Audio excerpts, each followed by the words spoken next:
आवाज आ रही है आपको?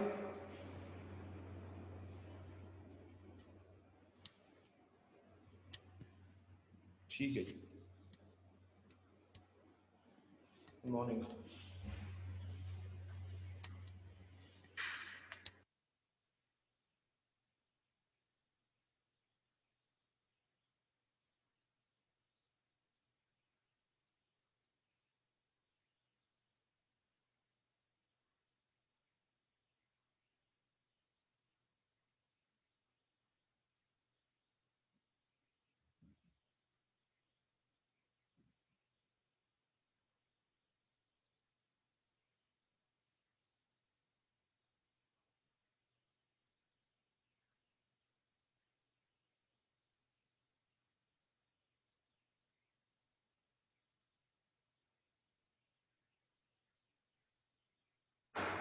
करें start.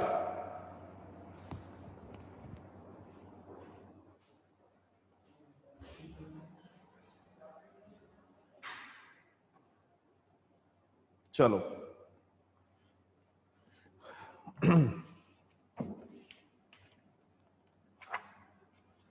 so we were covering about evolution of India's foreign policy. We have discussed till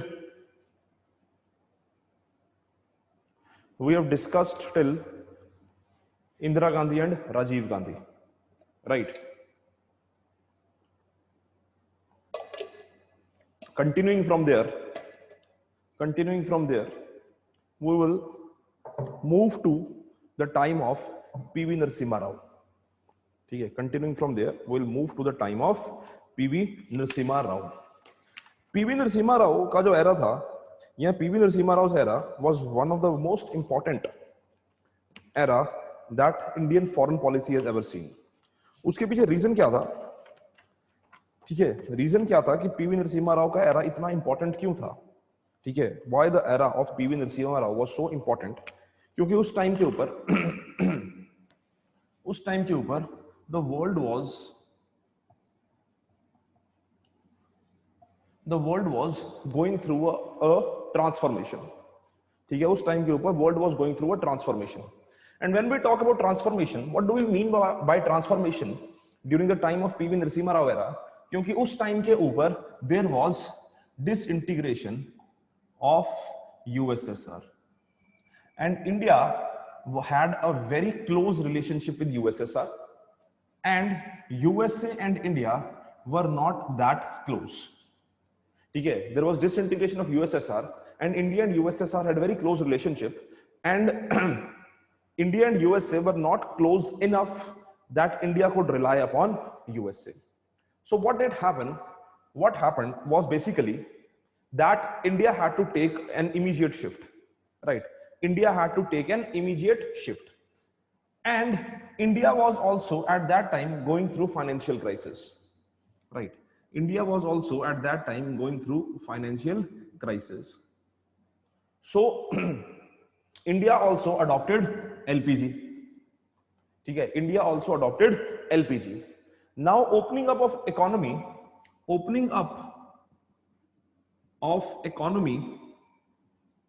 ultimately led to India going close to USA.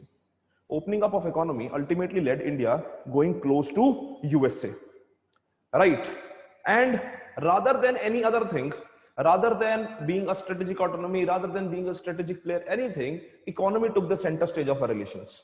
ठीक है, कि इंडिया ने यहां पे आके एक बड़ा इंपॉर्टेंट शिफ्ट लिया कि economy became the centre stage of relations. India कहता कि यार कुछ भी हो, Asian century, Afro Asian century, सब बातें बाद में करेंगे, सबसे पहले अभी हमें इकोनॉमी को सुधारने की जरूरत है, इकोनॉमिक स्टेबिलिटी की जरूरत है. So rather than anything, economy took the center stage of Indian foreign policy.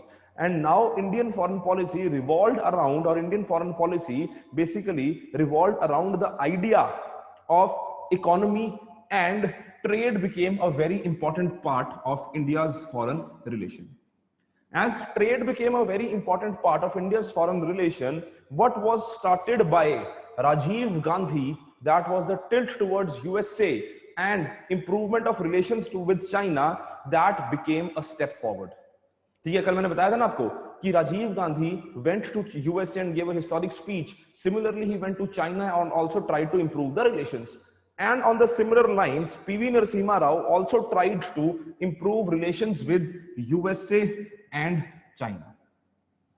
ठीक है, Narasimha Rao and his tenure is responsible for starting two very important policies of Indian foreign policy. One is look east policy and second is also look west policy. Narasimha Rao is responsible for starting of two very important policies of Indian foreign policy, look east policy and look west policy. Look east policy during the time of PV Narasimha Rao was basically related to a very small faction or a very small part that what we known as ASEAN countries. Initially, we started towards looking east with ASEAN countries being the center stage. Okay, now after, I'll talk it later as well, after Narendra Modi came to power, there was expansion in the idea of look east policy, which we'll discuss, right? And also there was an expansion, or also there was the introduction of the look west policy, right? And one very important point that PV Narasimha Rao did was official diplomatic relations with Israel. Official diplomatic relations with Israel. ठीक है, official diplomatic relations with Israel were very important step that PV Narasimha Rao took. इससे पहले India always followed the policy of having a close relationship with proximity with Palestine. ठीक है, at this time what India said कि Israel, उससे पहले पता क्या होता था, 1992 में हमारे पहली बार रिलेशनशिप एस्टेब्लिश हुआ इजराइल के साथ, डिप्लोमेटिक रिलेशन ऑफिशियली. इससे पहले ऐसा नहीं था कि हम इजराइल से बात नहीं करते थे, पर हाँ, इंडिया का पंडित नेहरू के टाइम से ही जो आइडिया रहा है इजराइल को लेके और पैलेस्टीन को लेके, वो हमेशा पैलेस्टीन की सपोर्ट में रहा है. ठीक है, उसका रीजन क्या था कि वो कहते हैं कि जितने भी हमारे उस टाइम के लीडर थे, वो कहते हैं कि we have seen the separation of our nations and we know that what it takes, right? So they said we do not want that the Palestine should also go through the same phase and the people of Palestine should also suffer. So they said that there should be a peaceful coordination between the two nations of Israel and Palestine, and ultimately they should come together and act in harmony, right? So what they thought, or what their idea was, that Israel or the country of Israel is responsible for Palestinian people's movement out of their homeland, and now they are basically living in some Gaza strips or West Banks or Golan Heights and all that stuff. So they wanted that there should be a peaceful harmonization between the two, that is one country obviously Israel, and the second so-called country that is Palestine, because it is not a recognized country as of now, right? So PV Narasimha Rao in 1992 took a very historic step where he established a diplomatic relations with Israel, right?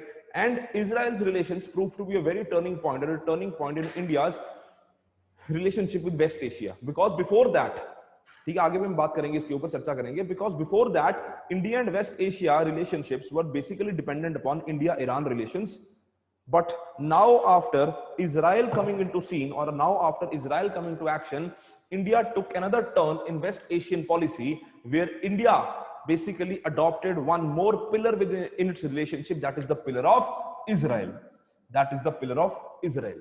ठीक है, and Israel ultimately became a very important part of our present dispensation, where Israel is basically a very big factor in our defense relations, in our agriculture relations, in our border management, in our security management, in our intelligence management. In सब चीजों में Israel is now, or as of now, playing a very important role in development of these things with India, right? Yes or no? I hope you are clear with this angle.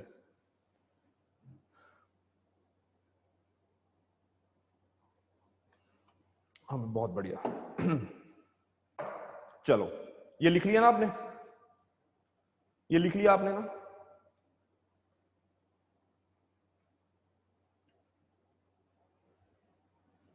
ठीक है. After PV Narasimha Rao came a very important aspect of India's foreign policy. That was when I.K. Gujral, the former PM, the late former PM of India, Mr. I.K. Gujral, was the defence sorry was the foreign affairs minister और the external affairs minister. ठीक है, 1992। ठीक है, आई के Gujral was the foreign affairs minister. ठीक है, he was not the prime minister at that time, but he was a foreign affairs minister or the external affairs minister.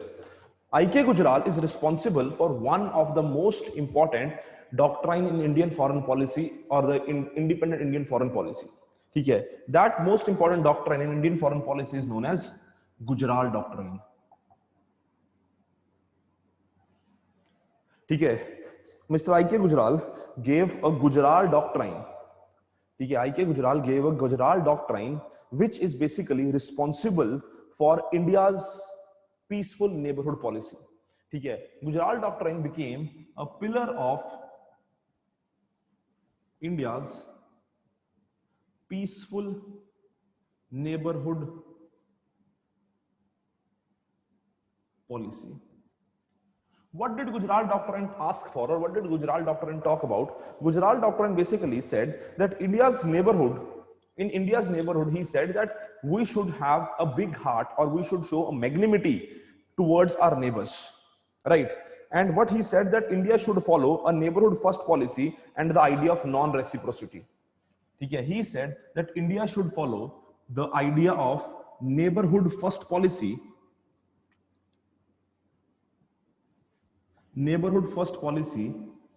plus idea of non-reciprocity.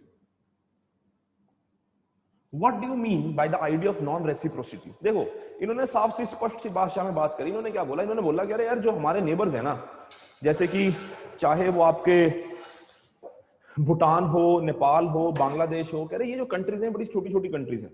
ठीक है, इन्होंने ना हर नेबर का नाम लिखा, except obviously China is a very big neighbour, हम South Asian neighbours की बात कर रहे हैं। इन्होंने हर साउथ एशियन नेबर का नाम लिखा एक्सेप्ट पाकिस्तान। इनकी डॉक्ट्राइन में हर कंट्री का नाम है, हर साउथ एशियन नेबर का नाम है एक्सेप्ट पाकिस्तान। ठीक है, इन्होंने क्या बोला? कहते हैं कि यार हमें क्या करना है, we have to show a big heartedness और a large heartedness towards all our neighbours and we should not expect reciprocity from them. कह रहे कि बांग्लादेश को डेवलप करने के लिए आप बांग्लादेश की मदद करो, नेपाल को डेवलप करने के लिए आप नेपाल की मदद करो, ठीक है, भूटान को डेवलप करने के लिए आप भूटान की मदद करो, पर ये मत एक्सपेक्ट करो कि वो वापस आपको क्या दे रहे हैं। कह रहे for example, if you are investing ₹5 million in Bangladesh, do not expect that Bangladesh will invest back in India. ठीक है, कह रहे ये एक्सपेक्टेशन छोड़ दो। You should basically, if you consider yourself to be a important player और the most important player in the south Asian platform or in the South Asia platform, then you have to be responsible for the development of South Asia. ठीक है, so this was the idea of our external affairs minister that time, Mr. I.K. Gujral. ठीक है, और अगर हम देखें तो India ने गुजराल एरा में जो गुजराल डॉक्ट्रिन दिया उसको तब से लेके आज तक फॉलो किया है। No doubt the name has changed. ठीक है, जैसे मैंने कल भी बताया था कि there is change and continuity, but the change and continuity also has been seen in Gujral doctrine. There has been evolution in Gujral doctrine as well. Are you getting my point? There has been evolution in Gujral doctrine as well. There has been continuation in Gujral doctrine as well. The continuation of Gujral doctrine is basically that India still prefers to hold the idea of non-reciprocity with our South Asian neighbors, and India also shows large-heartedness towards our South Asian neighbors. Right? And इसकी सबसे prime example क्या है? Recently, जैसे मैंने कल भी तुम्हें example दी थी, SAARC satellite. SAARC satellite is one example, and the एकदम recent example is the Prime Minister of India talking about COVID relief fund and joint efforts of South Asian countries including Pakistan. ठीक है, the Prime Minister of India held a meeting where he said that there should be a COVID relief fund and the joint COVID relief efforts in which India is ready to take a lead, along with and even included Pakistan into it, which the Pakistan Prime Minister Mr. Imran Khan missed the meeting and sent somebody else, right, because he wanted to show a resistance of India's decision regarding Kashmir. ठीक है, but the point is, leave Pakistan aside, Pakistan is already a failed state, Idea is that the Prime Minister of India and the India as Indian foreign policy wanted to show large-heartedness, and they still follow the idea of Gujarat Doctrine. Now, if we talk about the change in the Gujarat Doctrine, the change is of the name. The changes of the name. Now it is not called as Gujarat Doctrine. Now the Prime Minister Modi, after 2014, when he took the office, he launched Neighborhood First policy.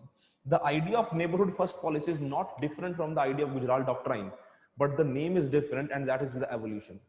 Okay, the name is different, that is the evolution in Gujarat Doctrine, and moreover, there are also inclusions. And what change is there, or what evolution is there, that in Neighborhood First policy, sorry, in Gujarat Doctrine, he was only talking about South Asian neighbors, but in Neighborhood First policy, we are talking about our South Asian neighbors. And after 2019, there has been an evolution, there has been an increase in our Neighborhood First policy. Now we are talking about extended neighborhood as well. ठीक है, ये आपका 2014 के बाद का है. Extended neighborhood as well, which includes South Asia and Southeast Asia. Are you getting my point? ठीक है, that is the evolution that has been seen, or that has been there in our Neighborhood First policy. That is, after 2014, Gujarat Doctrine turned out. लिख लो छोटा सा कि after 2014, Gujarat Doctrine evolved into. After 2014, Gujarat Doctrine evolved into Neighborhood First policy. Evolved into Neighborhood First policy.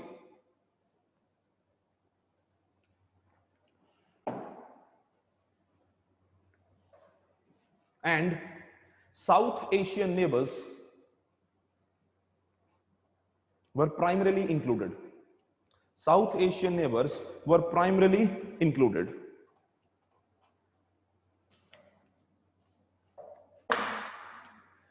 And after 2019,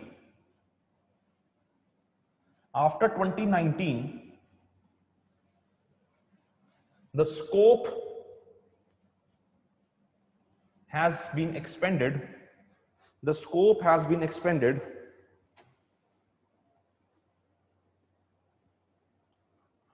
And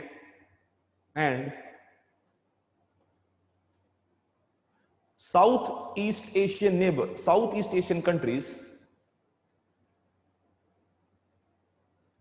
that is our extended neighborhood,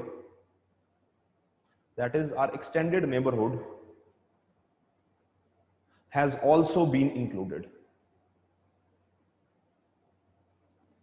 Our extended neighborhood, that is Southeast Asian countries, has also been included. Right? Yes or no? Are you clear with this?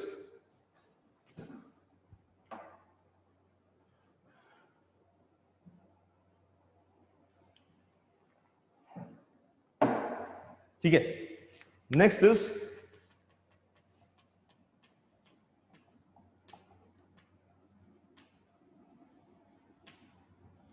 era of Dr. Manmohan Singh. ठीक है, era of Dr. Manmohan Singh. When we talk about era of Dr. Manmohan Singh, so in the era of Dr. Manmohan Singh, the main pillar of foreign policy, was trade,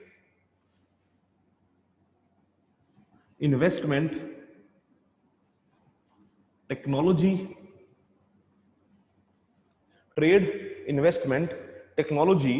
and these all things, and innovation. And these all things took the center stage of relationship with all the countries. ठीक है. Dr. Manmohan Singh brought a very interesting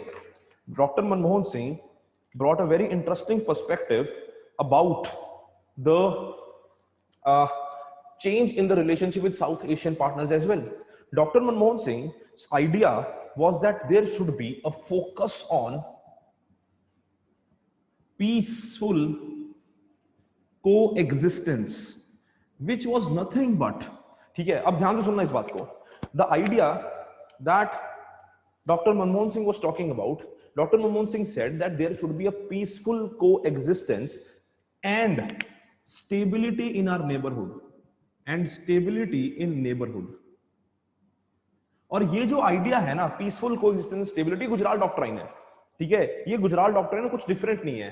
पर doctor Manmohan Singh का क्या इसमें role था कि doctor Manmohan Singh ने बोला कि there should be a peaceful coexistence and there should be stability, and that peaceful coexistence and stability उन्होंने किस थ्रू निभाने की कोशिश करी? उन्होंने कहा if this has to be maintained or if this has to be achieved, then we have to increase trade relations। मतलब उन्होंने बोला कि साउथ एशियन कंट्रीज में भी अगर रिलेशनशिप इंप्रूव करने हैं तो आपको ट्रेड और इकोनॉमिक रिलेशनशिप्स और इकोनॉमिक कनेक्टिविटी, जो उस टाइम का हॉट वर्ड था और आज का भी हॉट वर्ड है, इकोनॉमिक कनेक्टिविटी इंपॉर्टेंट है, right? So the idea was of economic connectivity, not with all the countries, not only with all the countries, no doubt it was about economic connectivity with US, economic connectivity with Japan, economic connectivity with South Australia, economic connectivity with Africa, economic connectivity with China, and more importantly, Dr. Manmohan Singh during his 10-year tenure was talking about economic connectivity with South Asian neighbors, Southeast Asian neighbors, including Pakistan. Right?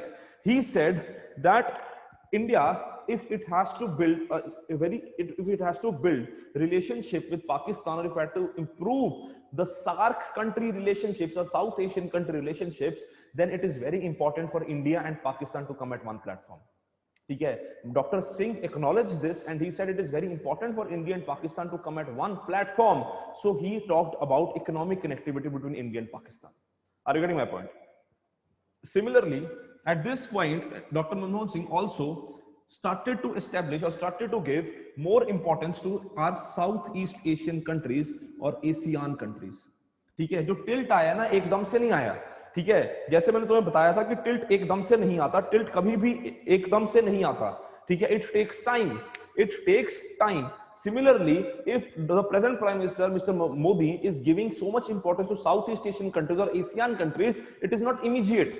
ठीक है, the tilt or the inclination of Indian side towards the Southeast Asian countries started during the time of Dr. Manmohan Singh, and now it is more rapid and now it is more visible. Are you getting my point? And similarly, Dr. Manmohan Singh also established a very important idea, or Dr. Manmohan Singh is responsible for one very important perspective of Indian foreign policy, that is the nuclear agreement with USA. Nuclear agreement with USA, which opened India's scope of nuclear relationship with other countries. ठीक है, जो nuclear agreement था USA के साथ, इतना historic agreement था, इतना important agreement था कि इसने इंडिया को as a responsible nuclear partner, as a responsible nuclear player establish कर दिया। ठीक है, world over now India is looked upon as a responsible nuclear player. Why? Because it has an agreement with USA, and in that agreement India has been given an exception by USA that in spite of being non-NPT country, that is in spite India has not signed non-proliferation treaty, USA is doing trade with India or nuclear trade with India। ठीक है, non NPT का मतलब क्या है कि there is an agreement that is NPT, non proliferation treaty agreement है। हम nuclear जब पॉलिसी पढ़ेंगे तब डिस्कस करेंगे। नॉन प्रोलिफरेशन ट्रीटी एग्रीमेंट है जिसमें यह कहा जाता है कि कोई भी कंट्री जो है वो किसी कंट्री को और सामान नहीं दे सकती, न्यूक्लियर सामान नहीं दे सकती। ठीक है, कि अगर यूएसए है, यूएसए एनपीटी कंट्री है, तो यूएसए किसी और कंट्री की मदद नहीं कर सकती न्यूक्लियर स्टॉकपाइल इंक्रीज करने के लिए, न्यूक्लियर आपका किसी भी तरह न्यूक्लियर एग्रीमेंट नहीं कर सकती। बट 2008 में जो इंडिया और यूएस का एग्रीमेंट हुआ, ये एग्रीमेंट इससे क्या हुआ कि India became a responsible nuclear player and recognised as a responsible nuclear player, because in this it was recognized that in spite of being non-NPT country, India can have nuclear trades and India can do nuclear deals। इसके बाद 2014 के बाद nuclear deal हुई Japan के साथ, nuclear deal हुई Kazakhstan के साथ, न्यूक्लियर डील हुई ऑस्ट्रेलिया के साथ। किस बेसिस के ऊपर हुई? नॉन एग्रीमेंट, जो न्यूक्लियर एग्रीमेंट हुआ था यूएसए के साथ। Are you getting my point? And last but not the least, and which is very important, is that India started taking lead at multilateral platforms। ठीक है, multilateral platforms that है कि SAARC, जैसे कि BIMSTEC, जैसे कि BRICS। ठीक है, very important, BRICS became a very important platform। ठीक है, SAARC, BIMSTEC, BRICS, even United Nations. तो India started taking lead at such platforms in the Dr. Manmohan Singh era, right? So Dr. Manmohan Singh is responsible for all these things in Indian foreign policy. Yes or no? I think somebody raised a hand. If you have any doubt, kindly ask.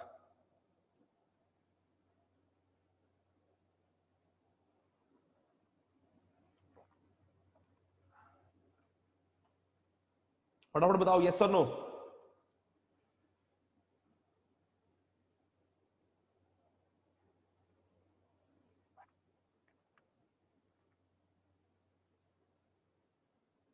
Multilateral platforms होते हैं जहां पे एक से ज्यादा, दो से ज्यादा कंट्रीज होती हैं. ठीक है, इंडिया और पाकिस्तान आपका बायलेटरल हो गया, सार्क आपका मल्टीलेटरल हो गया, एक से ज्यादा, दो से ज्यादा कंट्रीज होगी ना, तो मल्टीलेटरल हो गया. नहीं यार, फ्रूटफुल तो इंडिया पाकिस्तान पॉलिसी किसी की भी नहीं हुई.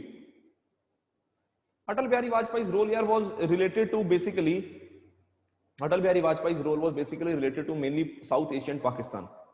ठीक है, और यूएसए से थोड़ा सा, पर ज्यादा बड़ा ही मतलब हिस्टोरिक या चेंजिंग रोल नहीं था. ठीक है, ऐसा नहीं था कि रोल में था नहीं कुछ. ठीक है, पर बहुत ज्यादा चेंजिंग रोल नहीं था.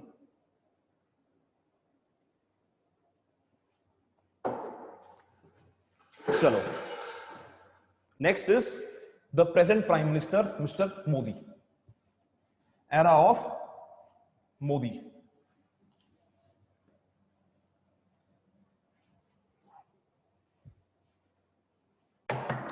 ठीक है, ये बड़ा इंपॉर्टेंट है क्योंकि प्रेजेंट करंट है, इसमें से क्वेश्चन आने के सबसे ज्यादा चांस है. ठीक है, एरा ऑफ पीएम मोदी. और तो 6 साल हो गए ऑलमोस्ट. ठीक है, 2014 से 2020 6 साल हो गए. नहीं sir, Yasin, when the time will come I will tell it. It is not important as of now. ठीक है, चलो, एरा ऑफ पीएम मोदी. देखो, पीएम मोदी के एरा में एक सबसे इंपॉर्टेंट बात क्या देखी गई, दैट ही बिलीव्ड और he basically talk about personalised foreign policy. This idea of personalised foreign policy basically took a back step after the tenure of especially Indira Gandhi, but Prime Minister Nehru believed in the idea of personalized foreign policy. Personalized foreign policy का मतलब क्या होता है? That Prime Minister is taking the center stage in the idea of foreign policy or external affairs. ठीक है, Pandit Nehru was his own external affairs minister for a large period of his tenure. ठीक है, Pandit Nehru was his own external affairs minister for large period of his tenure. ठीक है, he used to have a very interesting relationship with the other countries, leaders of other countries. Pandit Nehru used to write handwritten letters. He used to himself write letters and send it to the leaders of the other countries to maintain healthy relationships with other countries. That is the personalized foreign policy. ठीक है, so he even wrote letters to the king of Nepal, to the king of Bhutan, to the prime minister of some other countries with his own hand and seal, so that they could feel, or the other countries could feel, their importance in Indian foreign policy. That is the idea of personalized foreign policy. So after Indira Gandhi, it took a certain backstage, ठीक है, because then came the era of instability, there was era of coalition partners, so multiple things used to occur. But Prime Minister Modi came back to power and he basically led to the idea where he said that now is the time that India needs to focus upon the other countries as well. Now in Prime Minister Modi himself went and took the lead. ठीक है, our external affairs ministers took backseat and they are the main driving forces, but the face of our foreign policy is the Prime Minister himself, right? So personalized foreign policy also includes dynamism with him. Dynamism. What do we mean by personalized foreign policy and dynamism? Is that there is basically that Prime Minister Modi himself took, or himself led the delegation to Israel. ठीक है, he became the first ever Prime Minister of India to visit Israel. ठीक है, वहां जाके इतने खुश हुए कि इन्होंने एयरपोर्ट में ही स्पीच दे डाली. ठीक है, तो एयरपोर्ट पे स्पीच दे डाली इन्होंने क्योंकि पहले प्रधानमंत्री बने जो इजराइल गए. ठीक है, उसके अलावा he became the first prime minister to even visit Fiji. ठीक है, फिजी जो छोटी सी कंट्री है आपकी ऑस्ट्रेलिया के ऊपर, वहां भी गए, वहां भी विजिट किया प्राइम मिनिस्टर मोदी ने, राइट? तो this is what is the personal relationships and high level visits which are basically led by the prime minister himself, which are led by the prime minister himself, right? जैसे dynamism में क्या होता है, जैसे he went to Afghanistan and on the midway he stopped in Pakistan to have a cup of tea with the then prime minister Nawaz Sharif and wishing him on his birthday. ठीक है, that is what is dynamism, that there is so much movement in our foreign policy that the idea is that the countries are ready to accept India and India is ready to accept the change immediately. ठीक है, जैसे for example, there was a change in the elections that after Nawaz Sharif, Imran Khan came into power. The Prime Minister of India and the dispensation of the government of India did not say that we are not ready to maintain relationship with Imran Khan. No, they never said. They said we welcome Imran Khan and we want that Imran Khan should work on the terrorism and reducing the terrorism problem. But they did not say that we do not want to accept or we did not accept the Imran Khan government as the elections were backed by army. No. Are you getting my point? So Indian government or the Indian dispensation or the Indian foreign policy as of now is ready to accept any change anywhere in the world until and unless it did not or it is not against the interests of India. Are you getting my point? So this is the idea of the foreign policy and the dynamism. Another very important thing that was seen in his foreign policy, seen in his foreign policy was movement from non-alignment to multi-alignment. Moving from NAM to multi alignment. ठीक है, देखो ऐसा है कि ये नहीं है कि इनसे पहले वाले प्रधानमंत्री मल्टी अलाइनमेंट की तरफ मूव नहीं करे थे. इनसे पहले वाले प्रधानमंत्री भी मल्टी अलाइनमेंट की तरफ मूव कर गए थे, but there was always a hint of Nehruvian idea on their foreign policy because of the party politics and other many other stuff. Right, and no leader want to basically reduce the importance of Prime Minister Nehru in their foreign policy. ठीक है, but Prime Minister Modi took a historic step where he said that multi alignment is the new role. ठीक है, और ऐसा नहीं था कि doctor Manmohan Singh multi alignment की बात नहीं कर रहे थे, ऐसा नहीं था कि P V Narasimha Rao, the first prime minister to start with multi alignment was P V Narasimha Rao himself immediately after disintegration of USSR. ठीक है, मैंने तुम्हें पहले भी बताया कि immediately after disintegration of USSR it was doctor P V Narasimha Rao who took a lead in multi-alignment, but no leader was ready to give it a name of multi-alignment. Right? They used to say, the external affairs secretaries or the foreign secretaries used to say it is the era of multi-alignment, but from the top level there was no talk of multi-alignment. Even Shashi Tharoor, Mr. Shashi Tharoor in his book Pax Indica talks about that it is the time that India should work for multi-alignment, that is India should work with all major countries and become part of all major groups. ठीक है, that is the reason India wanted to become part of SCO, Shanghai Cooperation Organization. ठीक है, that is the reason India wanted to become the part of or wants to have permanent membership in United Nations Security Council, because multi-alignment is basically that India is not working with a particular nation or India is not working with a nation specific to its interest. India is ready to work with all the countries, be it Australia, be it Israel, be it Pakistan, be it China, be it if you have to maintain relation with Palestine, you have to maintain relationship with Palestine. ठीक है, जैसे couple of days back Mr. Pranab Mukherjee passed away.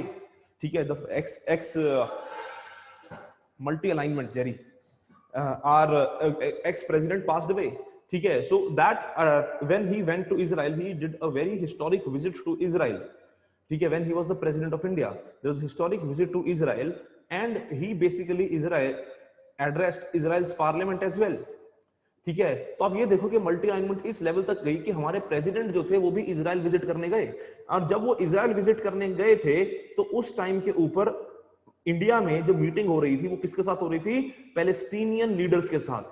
Are you getting my point? कि India did not want that और India had no interest in destroying or reducing its relationship with Palestine. No, not at all.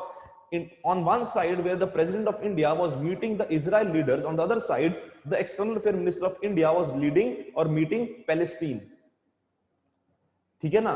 क्यों? इसका reason क्या था? इसका reason ये था कि India wanted that neither the leader of Palestine nor the leaders of Israel should feel ditched, or India is backstabbing them, or India is backing out of the relationship. So it was basically a confidence building measure on one side with Israel and on the other side with Palestine. That is multi-alignment.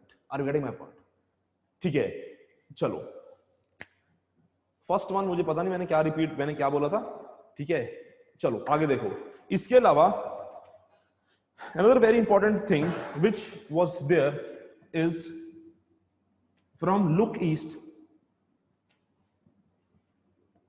to act east.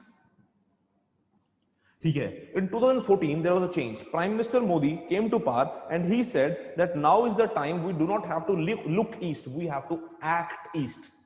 ठीक है, act east was a evolution, act east change और evolution, act east was a evolution to the look east policy, that from look east policy we evolved and we changed into act east. Now this act east is a very historic policy and is a very expanding policy.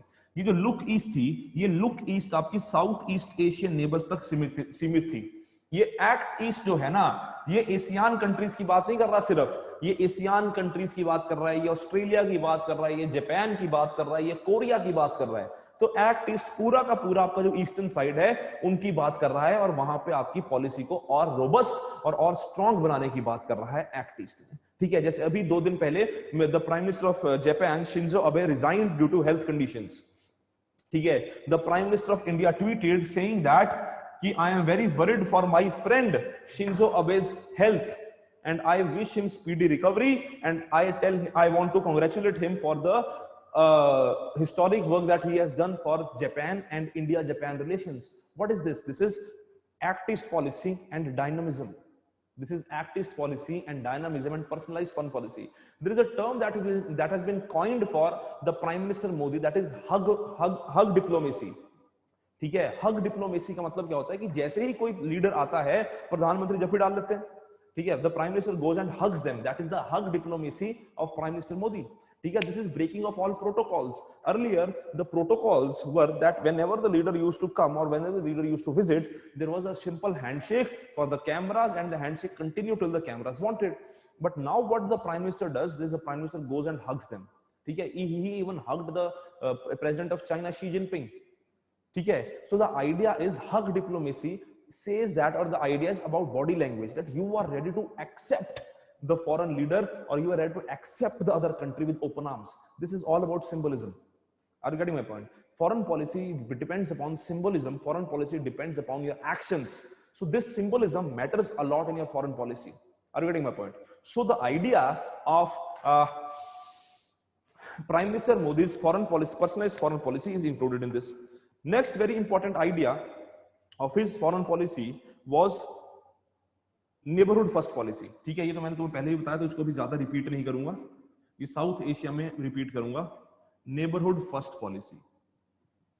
ठीक है, neighbourhood first policy एक इनका और बड़ा factor बना। ये जो neighbourhood first policy बनी, ये नेबरहुड फर्स्ट पॉलिसी में जैसे इनकी एग्जांपल क्या रही, invitation to SAARC leaders on his oath ceremony. ठीक है, इसके बाद दूसरा इंपॉर्टेंट रिलेशनशिप क्या बना दूसरा, सॉरी जस्ट अ मिनट,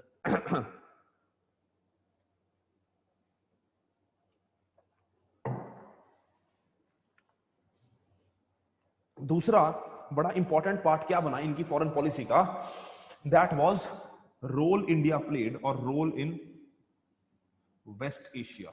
बहुत इंपॉर्टेंट, वेस्ट एशिया मतलब मिडिल ईस्ट, जिसको नॉर्मल भाषा में मिडिल ईस्ट कहते हैं। ठीक है, अच्छा एक चीज और सुन लो। ठीक है, कल से जो क्लास लगेगी उसमें you have to carry your atlases. ठीक है, you keep your atlas with you. ठीक है, इंटरनेशनल रिलेशंस और IR can not be studied without atlas. ठीक है, because if I'm saying or if I'm talking about West Asia, you should know what is West Asia. You should know the countries included in West Asia. ठीक है, I'll not tell you of always or I'll not tell you every time that West Asia देखो ये Israel है, ये Jordan है, ये waste Saudi Arabia है, ये यमन है। No, it is up to you that you have to understand Atlas. You have to read Atlas. You know how to read. You should know how to read Atlas, right? So please carry your Atlas and please carry, तो क्या घर पे बैठे हो तुम, please keep your Atlas with you. ठीक है, and try to imbibe or try to embody your atlas into your international relations. ठीक है, because when you are writing the answer or when you will write the answer in UPSC mains, for example, there is a question related to India China. ठीक है, suppose the Galwan Valley issue comes into the paper or there is an idea of Galwan Valley in your exam. So when you make or when you form this idea of Kashmir, ठीक है, थोड़ा टेढ़ा बन गया, so when you form this idea of Kashmir, ठीक है, तो you should basically tell कि this is Aksai Chin, this is Pakistan occupied Kashmir here, this is Galwan Valley. So you should basically tell it using maps or you should basically explain it using maps as well. ठीक है, So if you talk about USA, you should, or if you talk about in Africa, so you should basically be making this thing and telling that this is India, this is Africa, and समझ रहे हो ना बात कि map orientation is always required and map orientation is always helpful if map is required. ऐसा नहीं है कि मैप की रिक्वायरमेंट नहीं और तुम चेप रहे हो मैप, ठीक है? ऐसा नहीं है कि मैप की रिक्वायरमेंट और तुम चेप रहे हो जबरदस्ती नहीं। अगर तुम्हें लग रहा है कि मैप बनाने से तुम्हें कुछ एक्स्ट्रा मार्क्स मिल सकते हैं, चाहे आधा नंबर ही मिले यार, मोर देन सफिशिएंट है। मैं तुम्हें बता रहा हूं, एक एक नंबर का खेल है ये। 1 mark can matter hello a lot of difference, और 1 mark can make hell lot of difference, ठीक है? विच एटलस शुड यू बाय? यार ये तो ज्योग्राफी वाले सर ने जो करवाई हुई है वही ठीक है, ठीक है? ऐसा थोड़ी है कि आईआर के लिए अलग एटलस हो गया, ज्योग्राफी के लिए अलग। वही जो ऑक्सफोर्ड स्कूल एटलस आती है वही, that is more than sufficient यार, ठीक है? ऑक्सफोर्ड की एटलस आती है जो ज्योग्राफी वाले सर बोलते हैं, ठीक है? वही सही है यार, ठीक है? Oxford student Atlas, Oxford student Atlas मतलब लाल कलर का कवर है, पर ब्लैक कलर जो भी है यार, ऑक्सफोर्ड स्टूडेंट एटलस ले लो, मोर देन सफिशिएंट है, ठीक है? एटलस तो एटलस है यार, ठीक है? ऐसे तो कई लोगों बस 4 तरह के एटलस होते हैं, उनको मैप फिर नहीं आता होता, ठीक है? तो तुम एक एटलस लो, उसको पढ़ो तमीज से, ठीक है? क्योंकि एटलस जो है ना बड़ी इंपॉर्टेंट है, क्योंकि ज्योग्राफी, आईआर से अगर थोड़ा हट के बात करें, ज्योग्राफी में अप्लाइड ज्योग्राफी के सवाल पूछ रहा है यूपीएससी पिछले कुछ सालों से, ठीक है? अप्लाइड ज्योग्राफी मींस एटलस, ठीक है? जैसे पिछली बार सवाल पूछ लिया यूपीएससी ने, 2018 में सवाल पूछ लिया कि तुम वहां से चलते हो, नॉर्थ ईस्ट से चलते हो, केरल तक पहुंचते, क्वेश्चन दिया था उन्होंने कि कितनी स्टेट क्रॉस करोगे। अगर तुम्हें पता ही नहीं है कि कोट्टयम केरल में, तुम कैसे आंसर करोगे? Are you getting my point? This is all about applied geography, ठीक है? चलो, role in West Asia.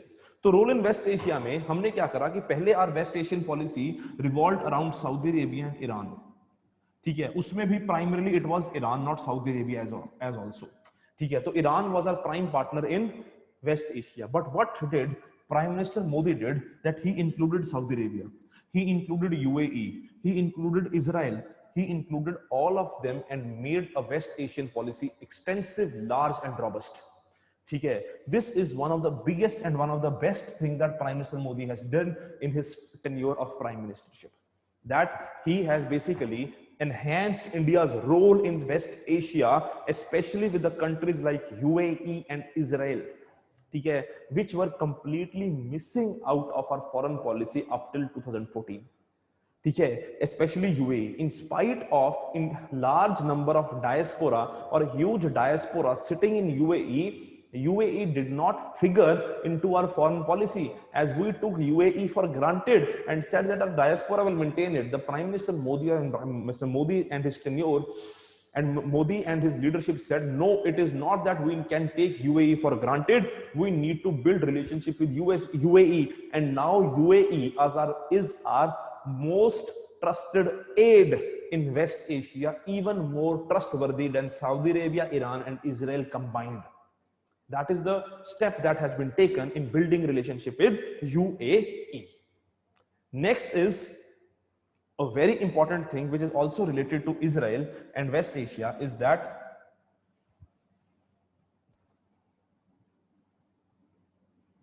de-hyphenation of Israel and Palestine. Official de-hyphenation.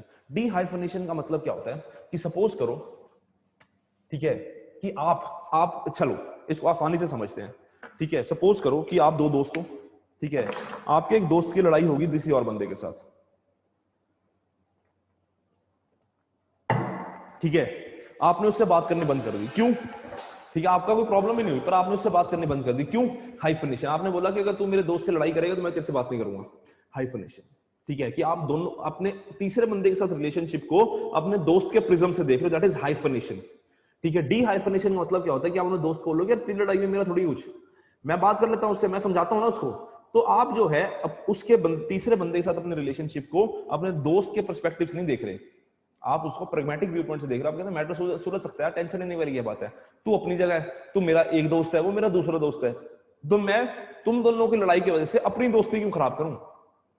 समझ रहे बात कि तुम ऐसा तो नहीं कर सकते ना कि तीन दोस्तों, दो की लड़ाई होगी, तीसरा जो है वो क्या करेगा, तीसरा कहेगा कि यार देखो या तो मैं सॉल्व करा देता हूं, और अगर तुम्हें नहीं बात करनी तो तुम दोनों की लड़ाई की वजह से मैं तुम दोनों से दोस्ती नहीं खराब करूंगा, मैं तेरे से भी बात करूंगा उतने ही प्यार से जितने मैं पहले करता था, तेरे से भी उसी प्यार से बात करूंगा जैसे पहले करता था।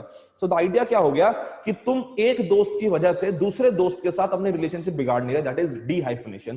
That means you separate your relationship with the two countries depending upon your interest, that is dehyphenation. ठीक है, ये स्टार्ट हो गया था during the time of PV Narasimha Rao, but officially it was brought in front with by prime minister Modi. ठीक है, PV Narasimha Rao ने इतना ज्यादा जबरदस्त स्टेप लिया था कि हुआ क्या, व्हाट वाज द आइडिया, थोड़ी सी कहानी बताता हूं तुम्हें कि हुआ क्या कि the Palestinian leader was in India. ठीक है, 1992 the Palestinian leader was in India and India did not at that time had official relationship with Israel. ठीक है, on one side India had worked out a relationship with Israel and wanted to make it public, but India could not because Palestine could get hurt. So what did Prime Minister Narasimha Rao did, that the leader of Palestine was in India to meet PV Narasimha Rao. So PV Narasimha Rao on the day of their press conference asked the leader, ठीक है, ये किताब में लिखा हुआ था, तो उन्होंने एक लीडर से पूछा जो प्रेसिडेंट पैलेस्टीन लिबरेशन ऑर्गेनाइजेशन के अब्बास, उनसे पूछा कह रहे कि यार ऐसा है कि do you mind if I establish relationship with Israel. तो the president was shocked, the leader of Palestine was shocked. उन्होंने बोला कि रीजन, तो उन्होंने बताया कह रहे कि अब देखो ऐसा है कि we want that there should be a relationship with the other countries as well, and we if we a trusted aid of is Palestine maintains relationship with Israel, then it will be favorable for Palestine। कह रहे कि अगर हम तुम्हारे दोस्त Israel के साथ relationship maintain करेंगे तो it will be beneficial for Palestine. ठीक है, वो पैलेस्टीन के लीडर कहते ठीक है, तो कहते कब करना है, कह रहे कि जब तुम और मैं प्रेस कॉन्फ्रेंस कर रहे होंगे और मैं ये अनाउंस करूंगा, तुमने इसको अप्रिशिएट करना है।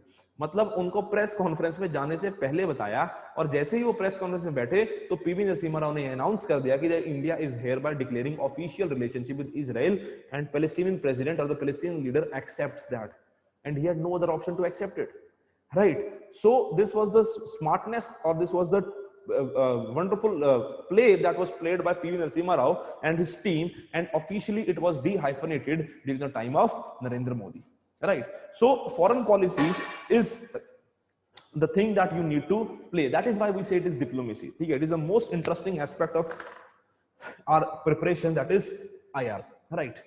Next thing which is very important with regards to the policy of PM Modi is that governments focus on 3 C's.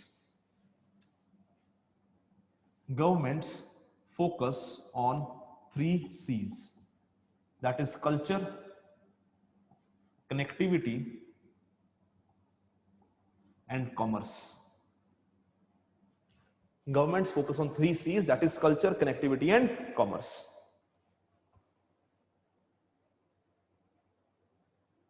ठीक है, चलो इसके बाद another very important role that India has played is that, or very important Prime Minister Modi's role is India-Japan relationships.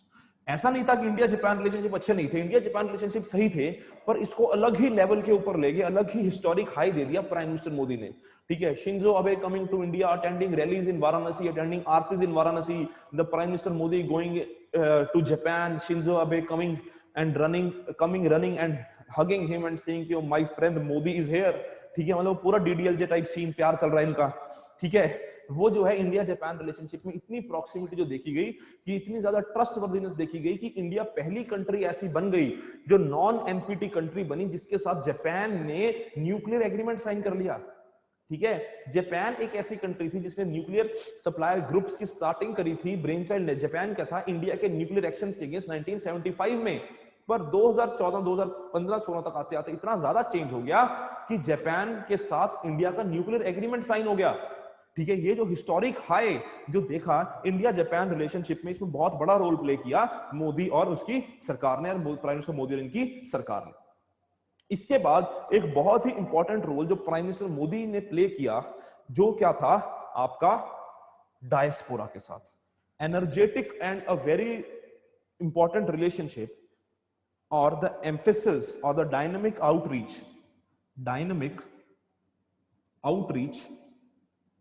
To diaspora. Diaspora पहले क्या होता था कि जैसे हमारे लीडर गए, ठीक है, तो डायस्पोरा से मिले, थोड़ी बहुत चर्चा विचार विमर्श करते थे, वापस आ जाते थे। मोदी साहब ने क्या करा, मोदी साहब ने रैलियां कर दी, ठीक है, बड़े बड़े ग्राउंड बुक हो रहे हैं, वहां पे नारे लग रहे हैं, इंडिया जिंदाबाद, मोदी जिंदाबाद। वो क्या है, डायस्पोरा के साथ आउटरीच, कि जो बाहर लोग बैठे हैं उनको ये लगे कि तुम्हारी इंपॉर्टेंस है, ठीक है, भारत में आओ, इन्वेस्ट करो। That is the idea they want to build. That is the relationship they want to build. That come to India and invest, come to India and talk to us.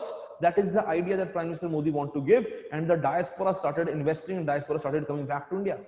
Are you getting my point? So this was the dynamic outreach that he went to UAE and went to the mess of the workers and started to have lunch with them, ठीक है, and talk to them having lunch, ठीक है, कि जो खाना वो खा रहे थे, प्राइम मिनिस्टर मोदी को ऐसा लगा कि they should not feel that some high class personality has come from India. They should feel that it is just a common man who has come from India. He went to their factory, he went to their workplace and had lunch in the mess with them. So this is what is dynamic outreach to diaspora, so that the diaspora feels connected to its roots, diaspora feels connected to its nation, right? Another very important thing with regard to Modi's foreign policy is role in multilateral organizations.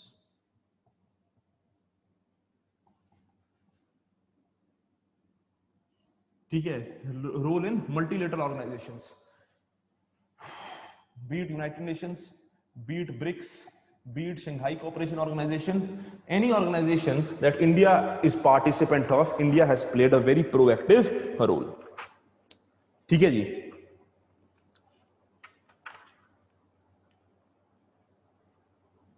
ठीक है। Next is special focus on regional and trans regional organisations.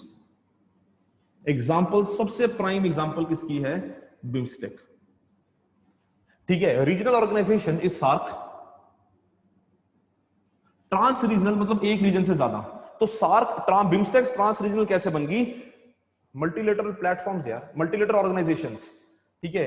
Trans regional कैसे बन गई कि south Asia और south east Asia को मर्ज कर दिया तो वो ट्रांस रीजनल ऑर्गेनाइजेशन बन गई, ठीक है। साउथ एशिया और साउथ एशियन रीजन्स को मर्ज कर दिया तो वो ट्रांस रीजनल ऑर्गेनाइजेशन बन गई। तो स्पेशल फोकस इन कंट्रीज के ऊपर, इन रीजनल ऑर्गेनाइजेशंस के ऊपर, जिससे क्या हुआ, हमारा रिलेशनशिप जो था वो इंप्रूव हुआ साउथ ईस्ट एशियन कंट्रीज के साथ भी। इसके अलावा एक बड़ा ही इंपॉर्टेंट एग्रीमेंट जो इंडिया ने साइन, एक बड़ा ही इंपॉर्टेंट रिलेशनशिप जो इंडिया ने बिल्ड किया, that was related to maritime cooperation and India's role in maritime security, ठीक है। और इसके बाद एक है Quad, that is related to contain China policy, ठीक है। इंडिया बोलता तो नहीं है पर unofficially it is contain China policy, ठीक है। You will not write basically contain China policy, मैंने सिर्फ तुम्हें समझाने के लिए लिखा है it is kind of contain China policy, ठीक है क्या सीन, सीन क्या है कि मैरीटाइम कोऑपरेशन, जैसे कि आपकी अफ्रीकन कंट्रीज हैं, ठीक है, जैसे कि आपका ऑस्ट्रेलिया है, जापान है, यूएसए है, इनके साथ आपने maritime cooperation, Indo Pacific, Malabar trade, Malabar organisation, ये सारी करने की बातचीत करी है with regard to the maritime cooperation. Are you getting my point? Similarly Quad is a 4 diamond of democracies, ठीक है। 4 democracies, Japan, India, US and Australia came together and they have signed a agreement in which these 4 countries will basically be responsible for the trade with the, or responsible for the betterment of your countries in Indo-Pacific region, ठीक है। Indian ocean जो है, Pacific ocean जो है, उनमें जो countries हैं उनके साथ रिलेशनशिप बिल्ड करने की कोशिश कर रही हैं ये चारों कंट्रीज। इसका मकसद क्या है, चाइना के इन्फ्लुएंस को कंट्रोल करना, ठीक है। इसका मकसद क्या है, चाइना के इन्फ्लुएंस को कंट्रोल करना, ठीक है। क्योंकि चाइना का इन्फ्लुएंस जो है लगातार बढ़ता जा रहा है हर कंट्री के सामने, हर वर्ल्ड के कंट्री के सामने। तो चाइना को कंट्रोल कैसे करा जाए, चाइना को कंट्रोल करने के लिए क्या किया जाए, चाइना को कंट्रोल करने के लिए किया जाए कंटेन चाइना पॉलिसी, और इसमें क्वाड। देखो होता क्या है, मैंने बैलेंस ऑफ पावर समझाया था ना तुम्हें, मैंने तुम्हें बैलेंस ऑफ पावर समझाया था। तो बैलेंस ऑफ पावर दो प्रकार का होता है, अब ध्यान से सुनना इस चीज को। बैलेंस ऑफ पावर दो तरह का होता है, एक तो होता है एक्सटर्नल बैलेंस ऑफ पावर, एक होता है इंटरनल बैलेंस ऑफ पावर। ठीक है, बैलेंस ऑफ पावर दो तरह का होता है, एक होता है एक्सटर्नल बैलेंस ऑफ पावर, एक होता है इंटरनल बैलेंस ऑफ पावर।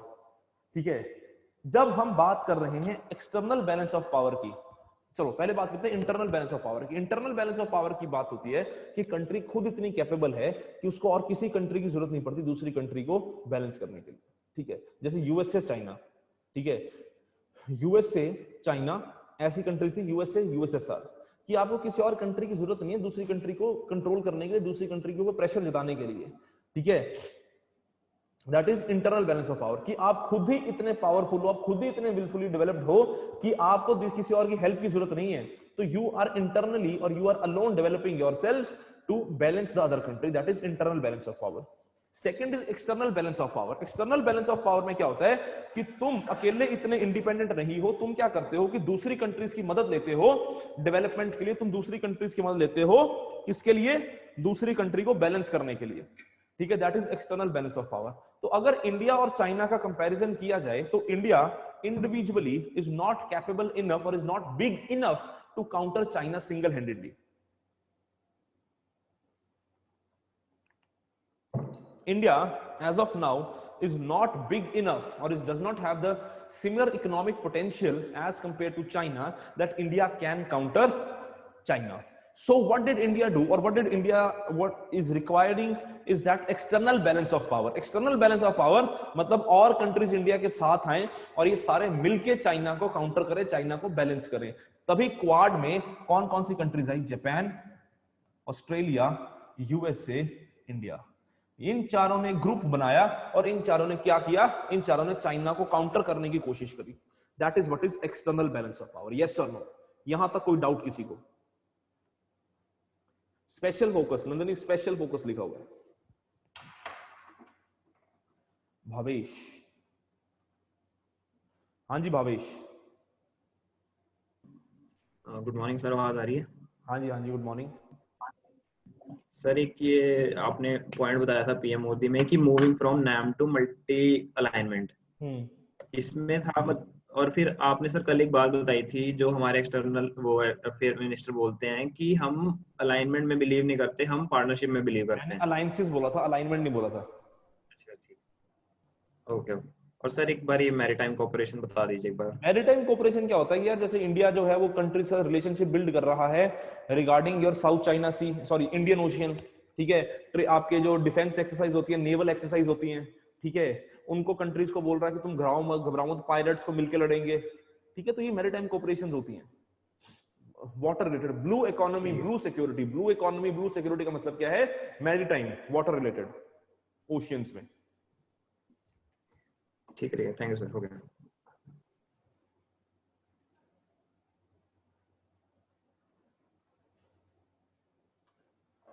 हाँ जी, महक, India comes, yes yes, India comes under external balance of power. Mahak, DDL के क्या बोला था मैंने? इंडिया जापान में, अरे डीडीएल के नहीं बोला था, अरे अरे ओ फियरलेस सोल, डीडीएल से बोला था यार। डीडीएल जे दिल वाले दुल्हनिया ले जाएंगे ठीक है, ये कोई वो नहीं है, ऐसा नहीं है कि हर चीज जो बोल रहा हूं लिखना है। ठीक है, कुछ समझाने के लिए बोला था कि डीडीएलजे टाइप मोहब्बत है, डीडीएलजे टाइप प्यार है। पेपर में मत लिखाना कि इंडिया और जापान का डीडीएलजे टाइप प्यार है। ठीक है, अब राज और सिमरन ढूंढते रह जाएंगे। समझ रहे हो बात?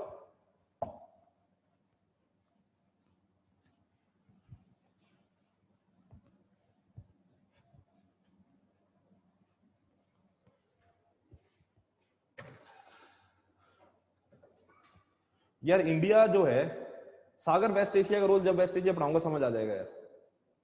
ट्रांस रीजन ऑर्गेनाइजेशन मतलब जो एक से ज्यादा रीजन को इंक्लूड करे, गिफ्टी। ठीक है, एक से ज्यादा रीजन को इंक्लूड करे, ट्रांस रीजन ऑर्गेनाइजेशन होगी, south Asia, south east Asia. हाँ, तो क्वाड को क्या हुआ है? चाहे शिंजो अबे है कि नहीं है, क्वाड तो चलता रहेगा ना यार।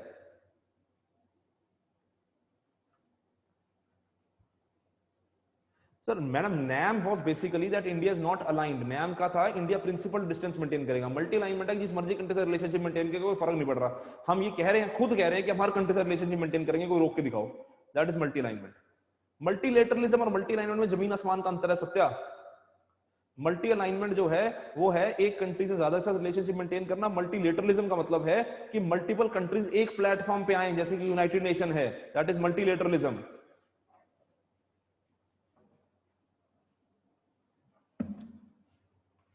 चलो आगे देखो।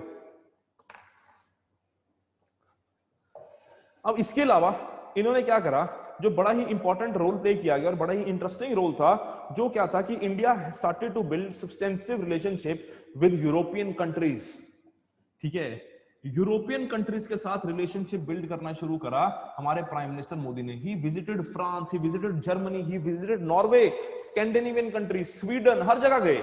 ठीक है, वो गेड़ी रूट पे नहीं गए थे, वो मिलने गए थे, रिलेशनशिप बिल्ड करने गए थे। इससे पहले इंडिया क्या करता था, India basically had the relations with European union. India European union के थ्रू ही हर कंट्री को देखता था। इंडिया को लगा, इस टाइम पे रियलाइज हुआ, क्योंकि यूरोपियन यूनियन का भी जो ज्योग्राफी थी, यूरोपियन यूनियन का जो आपका इक्वेशन थी, वो चेंज हो रही थी।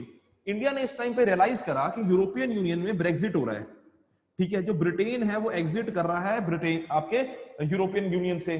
उसके अलावा कई सारी ऐसी कंट्रीज हैं जो यूरोपियन यूनियन में पार्टिसिपेट नहीं करना चाहती। तो इन्होंने बोला, कह रहे कि rather than talking to European Union, we will talk to European Union. ऐसा नहीं है कि will ditch European Union, we will talk to European Union, पर उसके साथ साथ साइमल्टेनियसली हम क्या करेंगे, हम बाकी कंट्रीज के साथ भी रिलेशनशिप बिल्ड करेंगे। तो हम जर्मनी से बात करी, हमने फ्रांस से बात करी, हमने स्कैंडिनेवियन कंट्री से बात करी, हमने स्वीडन से बात करी, हर जगह गए प्रधानमंत्री उनके लीडर से मिलने, हर जगह प्रधानमंत्री मिलके आए हैं। ठीक है, तो ये क्या है कि यूरोपियन कंट्रीज के साथ भी हमने रिलेशनशिप बिल्ड करने स्टार्ट करे, यूरोपियन कंट्रीज के साथ भी हमने रिलेशनशिप इंप्रूव करने स्टार्ट करे। ये एक बड़ा ही इंटरेस्टिंग फैक्टर रहा हमारे रिलेशनशिप में।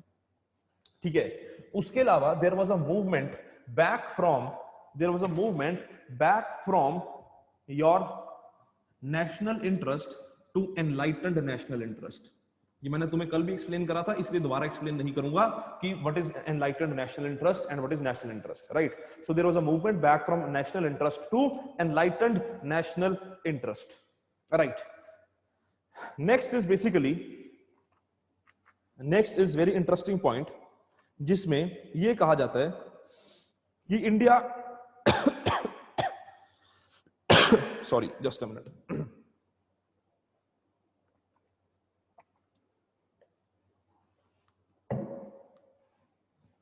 that India built new relationships and even sustained old friendships. New relationships का मतलब क्या हुआ, यूएसए के साथ बहुत अच्छा रिलेशनशिप हो गया, इजराइल के साथ रिलेशनशिप बहुत सही हो गया, ये न्यू रिलेशनशिप्स बिल्ड हो गए। ठीक है, सस्टेन्ड ओल्ड फ्रेंडशिप्स का मतलब क्या है, रशिया के साथ हमने रिलेशनशिप मेंटेन करा, ठीक है, ईरान के साथ कुछ हद तक हमने रिलेशनशिप मेंटेन करा, सऊदी अरेबिया के साथ हमने रिलेशनशिप मेंटेन करा। This is that India built new relationships and even sustained old friendships. USA said कि you can not deal with Russia, you can not deal with any country Russia. ठीक है, Russia said, and with Russia, India signed S-400 missile deal. This is built new relationship and sustained the old ones. That is what is India's policy with during the time of PM Modi. Yes or no? किसी को कोई doubt PM Modi की foreign policy में, फटाफट बताओ। Salman, you will get the lectures on the portal. Call the institute, they will provide you with it.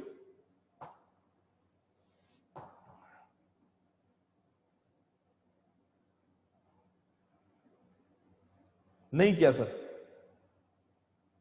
Saudi Arabia के साथ ऐसा नहीं किया, पहले रिलेशनशिप नहीं थे, पहले भी रिलेशनशिप थे सऊदी अरेबिया के साथ।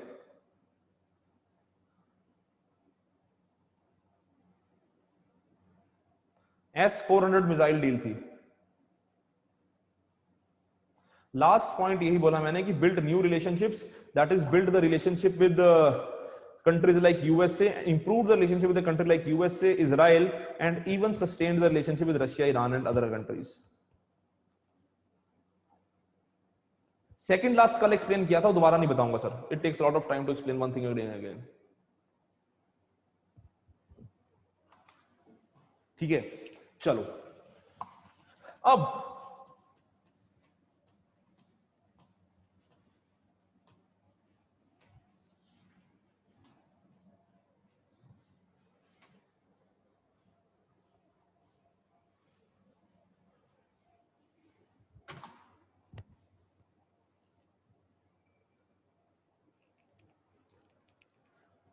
ठीक है जी, चलो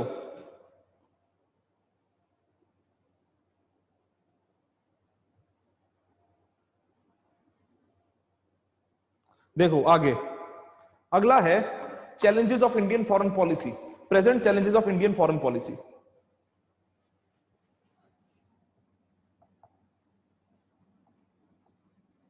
चलो पहले तुम मेरे को बताओ थोड़े बहुत पॉइंट जो तुम्हें लगता है कि challenges of Indian foreign policy, फिर मैं बताऊंगा। फटाफट शुरू हो जाओ, ठीक है, फटाफट बता दो मेरे को कि what according to you are the challenges of Indian foreign policy.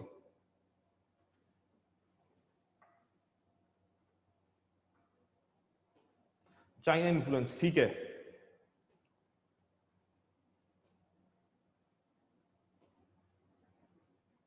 Every country keeping old friends and new friends, hostile neighbourhood, too much dependence on USA, बहुत बढ़िया, बताओ फटाफट। और US Nepal tilt, Pak China access,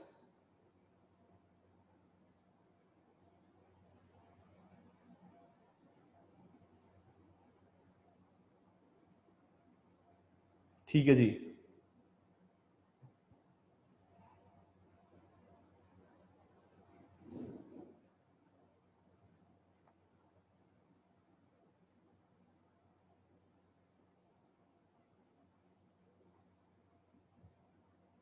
boss बहुत बढ़िया, बहुत बढ़िया। इतने तो सरकार को नहीं पता जितने तुमने बता दिए इतने तो सरकार को नहीं पता जितने तुमने बता दिए।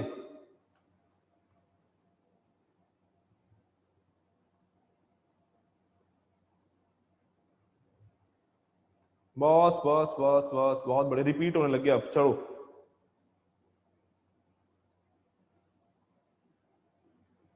चलो अब देखो, बहुत बढ़िया, वेरी गुड। देखो सबसे पहले तो आएगा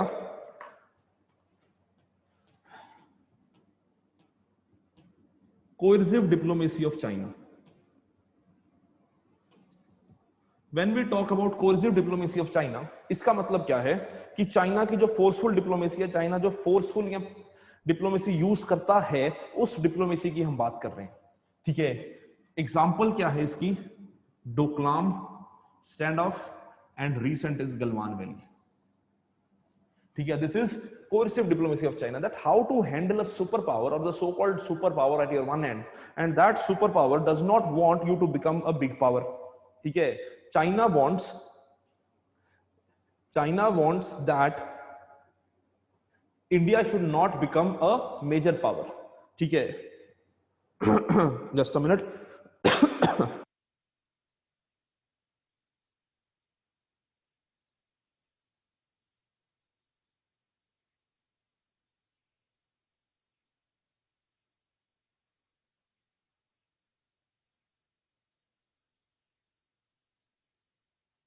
ठीक है जी, सॉरी देखो, हाँ मैं क्या बता रहा था कि coercive diplomacy of China is that China does not want that India should become a big power. China wants that India should always fix into the south Asian jacket, कि इंडिया साउथ एशिया से बाहर देख ही ना पाए, ठीक है। India south Asia से बाहर देख ही ना पाए, इंडिया सिर्फ और सिर्फ साउथ एशिया के में ही खेलता रहे, और चाइना जो है वो लार्जर पावर बन जाए, चाइना जो है वो बड़ी पावर बन सके और इंडिया उसको काउंटर ना कर पाए। इस वजह से चाइना चाहता है that there should be a coercive diplomacy of China. Second thing is that instability in neighborhood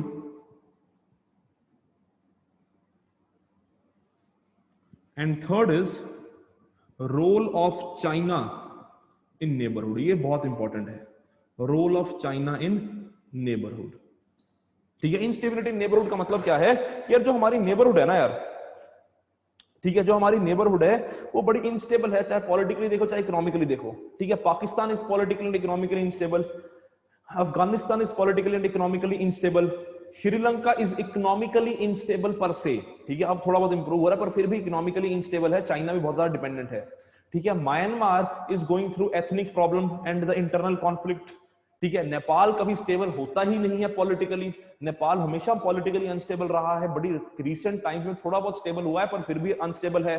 Bhutan अलग ही लेवल पे है, भूटान तो बड़ा ही स्टेबल कंट्री है पर वो इकोनॉमिकली बहुत बड़ी पावर नहीं है। तो there is an instability in her neighbourhood, that is an inherent instability, तो वो एक बहुत बड़ा फैक्टर है।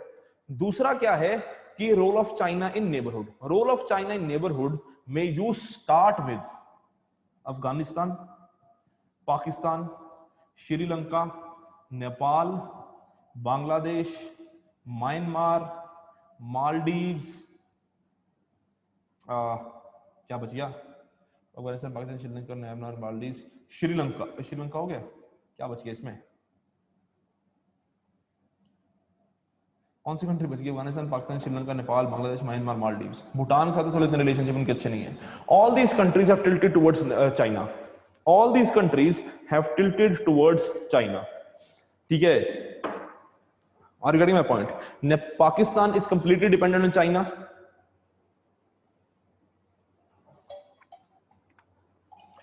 Pakistan is completely dependent on China. ठीक है. Sri-Lanka is economically dependent on China. Maldives in the latest time or in the present time has came back to India, but in last couple of years, ठीक है, अभी 2019-20 की बात करें तो Maldives has started again following India's first policy, ठीक है, India first policy. पर उससे पहले जो 3-4 साल थे उसमें Maldive drifted away from India, ठीक है। So now will not say that Maldive is completely, but yes, no doubt there are economic interests of China in Maldives, but you will not say that Maldives and Pakistan are at the same level, ठीक है। तो मैं ये बोल रहा हूं कि मालदीव्स पहले बिल्कुल चाइना के इन्फ्लुएंस में आ गया था, अब वो फिर भी इन्फ्लुएंस से बाहर आया, but yes there are still economic interest of China in Maldives. Are you getting my point? ठीक है। Similarly Bangladesh is quite independent और quite sovereign in its foreign policy, but still Bangladesh and China have very close economic relations. Pakistan का तो आपको पता ही है, CPEC, you know, China Pakistan economic corridor, on the similar lines, CPEC के ही लाइंस के ऊपर म्यांमार चाइना इकोनॉमिक कॉरिडोर बन रहा है, ठीक है। पाकिस्तान चाइना इकोनॉमिक कॉरिडोर जो सीपेक है, उसके सिमिलर लाइंस के ऊपर म्यांमार और चाइना सीमेक बनाने की बात कर रहे हैं, that is China Myanmar economic corridor. तो you yourself realise that China and Myanmar are getting so close to each other that they are ready to establish a CMEC with China, ठीक है, they are ready to establish CMEC with China, ठीक है। Another very important trend that has been seen in India's foreign policy, or challenge in India's foreign policy, has been Russia, China, Pakistan axis, ठीक है, Russia, China, Pakistan axis, that India is getting close to USA, so Russia is getting close to China, now Russia and China are getting close to Pakistan, so this is basically Russia, China, Pakistan axis। अब हुआ क्या, that there was a very important symbolism that Russia did, ठीक है। मैंने कल भी बताया था कि foreign policy is all about symbolisms, तो there was very important symbolism that Russia did. What was that symbolism? कि रशिया ने ये बोल दिया कि they will conduct a military exercise with Pakistan, not China, with Pakistan in Gilgit Baltistan. India objected. India कहता कि यार Gilgit Baltistan is a disputed region. What Russia said, oh, we did not know that Pakistan ने वहां एक्सरसाइज कंडक्ट करनी है, ऐसा हो सकता है कि रशिया को ना पता हो, ठीक है। तो ये क्या था? This was just a symbolism that Russia wanted that India should realize the Russia's importance in its relation. Another very important symbolism that India did, that when there was opening of Kundakalam nuclear plant in Tamil Nadu, the president of Russia joined on video conference. ठीक है, Vladimir Putin joined from Russia on video conference, and the Prime Minister of India, Mr. Narendra Modi, was present there on the stage. So what did Vladimir Putin said, or what Vladimir Putin said was that India should realize that friendships matter, and Russia has always been its all-weather friend, not fair-weather friend. ठीक है, they wanted to, or Vladimir Putin wanted to put an action towards, or put direction towards USA, that USA is not your all-weather friend, Russia has been your all-weather friend. ठीक है. Then Prime Minister Modi, in his speech on a similar platform where Vladimir Putin was also present, said that Russia should also realize, and we should, he did not take Russia's name, but he said that an old friend is better than two new friends. ठीक है, an old friend, that is India, is better than two new friends. This is all about symbolism. This is all about the idea that you should know our importance, and Russia said you should know our importance. ठीक है, ये वही होता है ना कि जब लड़ाई हुई होती है, ठीक है, गर्लफ्रेंड बॉयफ्रेंड में लड़ाई हुई होती है, तो पुराने किस्से याद करते हैं, ठीक है ना, देखा तेरे को तब की बात याद है कि मैंने तेरे लिए क्या किया था, वही सीन है, ठीक है। Regarding my point, this is what is Russia, China, Pakistan axis and role of India. Next, is basically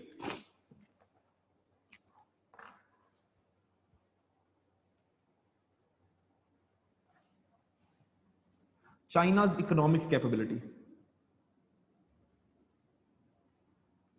अब ये चाइनाज इकोनॉमिक कैपेबिलिटी मैंने अलग क्यों लिखा इन सब से, क्योंकि चाइना की इकोनॉमिक कैपेबिलिटी हमें सिर्फ साउथ एशिया में नहीं दिखती, चाइना की इकोनॉमिक कैपेबिलिटी हमें दिखती है अफ्रीकन कंट्रीज में, चाइना की इकोनॉमिक कैपेबिलिटी हमें दिखती है यूरोपियन कंट्रीज में, यूरोपियन यूनियन में, चाइना की हमें इकोनॉमिक कैपेबिलिटी दिखती है यूएसए में भी, ठीक है, साउथ अमेरिका में भी। तो चाइना की जो इकोनॉमिक कैपेबिलिटी है वो हर रीजन में इंफ्लुएंस करती है रिलेशनशिप्स विद इंडिया, ठीक है, because all the countries want to establish a relationship with that country which is a super power और which has a super capacity in manufacturing, ठीक है। चाइना से ज्यादा मैन्युफैक्चरिंग कैपेबिलिटी, चाइना से ज्यादा manufacturing capacity किसी की नहीं है, चाइना से ज्यादा इन्वेस्ट करने को पैसा वर्ल्ड में किसी कंट्री के पास नहीं है, तो क्यों ना कंट्री रिलेशनशिप बिल्ड करे, समझ रहे हैं बात। और इंडिया ने अगर चाइना को चैलेंज करना है तो इंडिया के पास वो इकोनॉमिक कैपेबिलिटी होनी चाहिए जो इंडिया के पास नहीं है। तो ये एक बहुत बड़ी प्रॉब्लम है इंडिया के साथ कि चाइना जैसे इकोनॉमिक कैपेबिलिटी नहीं है। पर प्रॉब्लम क्या है चाइना के साथ कि चाइना जो है ना उसकी जो डिप्लोमेसी है, उसका जो idea that is known as cheque book diplomacy.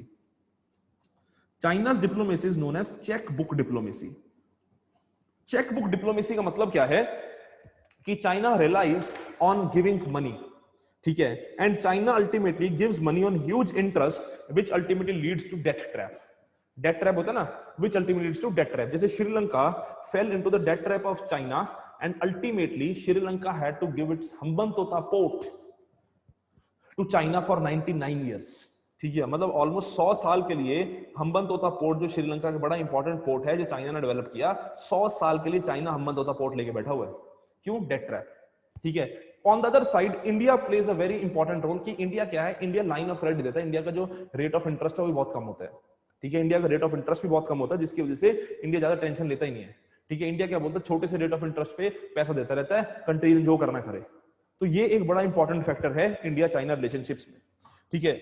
दूसरी चीज क्या है जो एक बड़ा फैक्टर प्ले कर रही है वर्ल्ड में as of now, that is protectionism, ठीक है, and specially after Covid that will increase.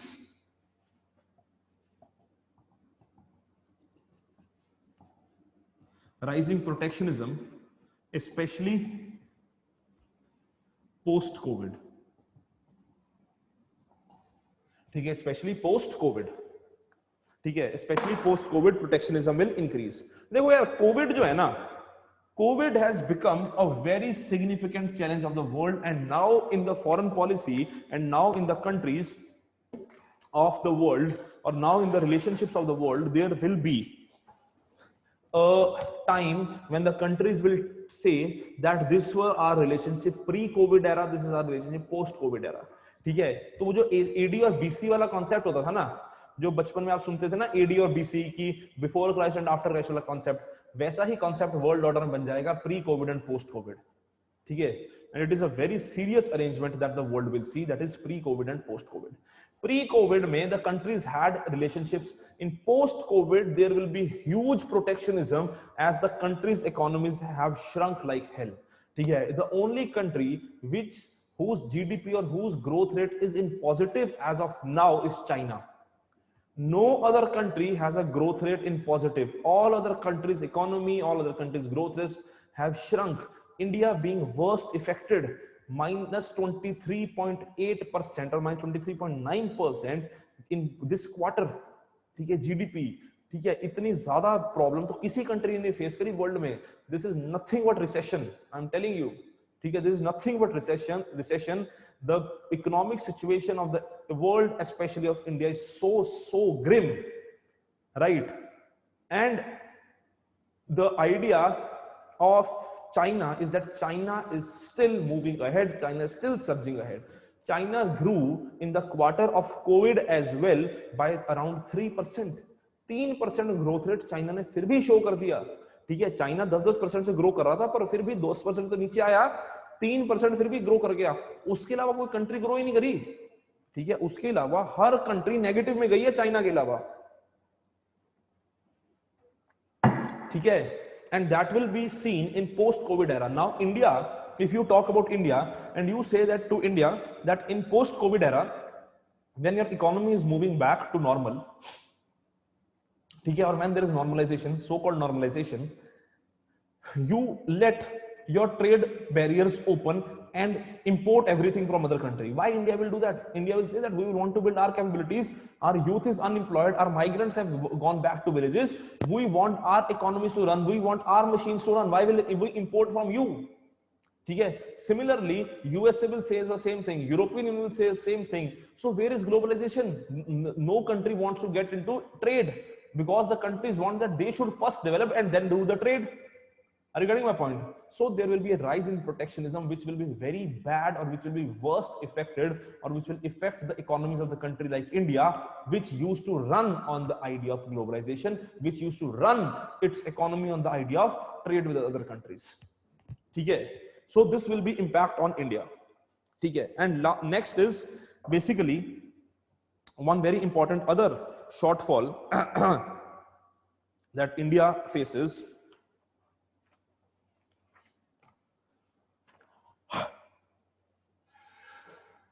is just a minute, I'll rub this. इसको rub कर रहा हूं मैं.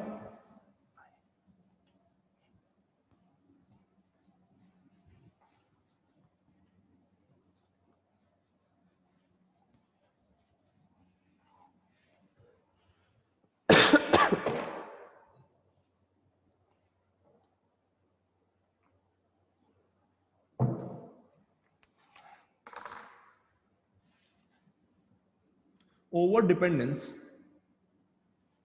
on multilateral platforms and ignoring bilateral relations. Overemphasize on multilateral platforms and ignoring bilateral relations.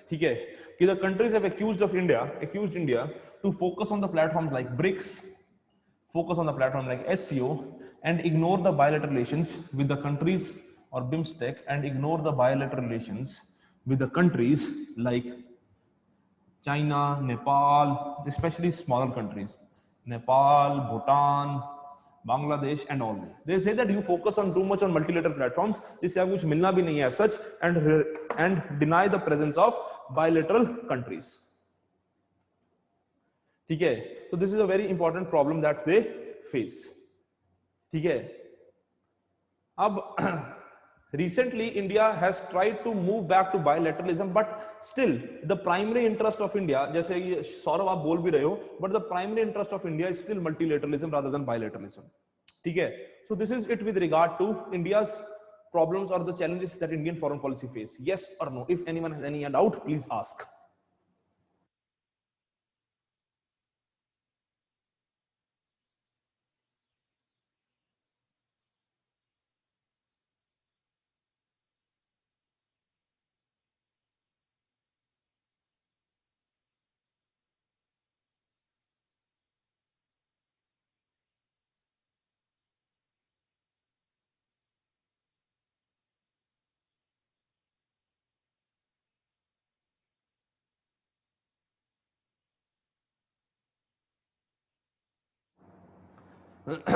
Last point बता दिया मैंने, last point वाला protectionism वाला बता दिया, लास्ट पॉइंट भी एक्सप्लेन कर दिया कि प्रोटेक्शनिज्म में क्या होगा कि कंट्रीज अपने बारे में पहले सोचेंगी, बाकी कंट्रीज के बारे में बाद में सोचेंगी, और लास्ट पॉइंट में ये है कि आप बायलैटरल रिलेशन से ज्यादा मल्टीलेटरल प्लेटफॉर्म्स पे डिपेंड करते हो.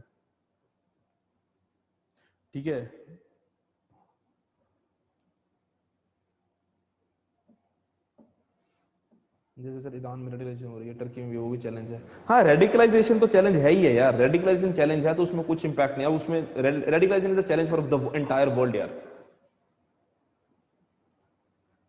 Why India is depending on multilateral platforms?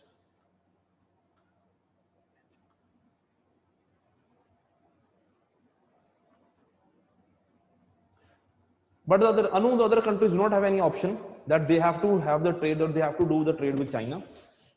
So it will not basically impact China to the extent that it will impact other countries, because China has still the idea, or China has still those resources which other countries do not have, that is manufacturing. ठीक है, the entire world economy is dependent upon China.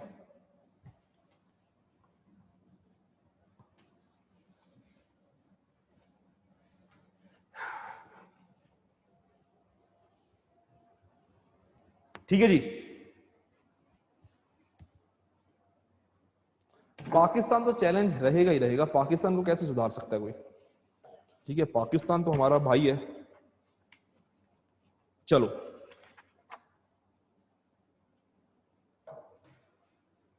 Political instability मतलब political instability बताया तो मैंने आपको। Political instability में क्या explain करूं यार, बता दो दिया मैंने Simranjeet. Over dependence is a challenge of foreign policy because the smaller countries feel ignored because in the multilateral platforms you are talking with the larger countries and the smaller countries feel ignored and they say that India is not focusing us on properly। ठीक है, चलो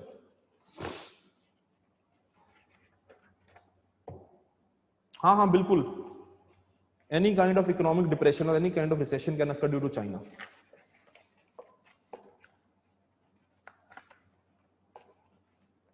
ठीक है, जैसे राज sir ने ना एक document share किया था आईआर वाले ग्रुप में, if anyone is in the IR WhatsApp group, ठीक है, if anyone of you is in the IR WhatsApp group, ठीक है, only those students will be in that group who are registered students of the institute. ठीक है, those who have paid the fees, who are the registered institutes, they will students, they will be in the IR WhatsApp group, right. So Raj sir ने एक document, वही students होंगे Boat Rockers जो registered students हैं, ठीक है, those are the registered students, they will be in the group. ठीक है, तो राज सर ने डॉक्यूमेंट शेयर कराया होगा नैम 2.0 वाला, तो वो डॉक्यूमेंट जो है ना वो आपके लिए as such it is just for you to read. ठीक है, वो एक जनरल डॉक्यूमेंट है, that is just a liberal reading that you have to do not go into that. Boat Rockers, are you a registered student?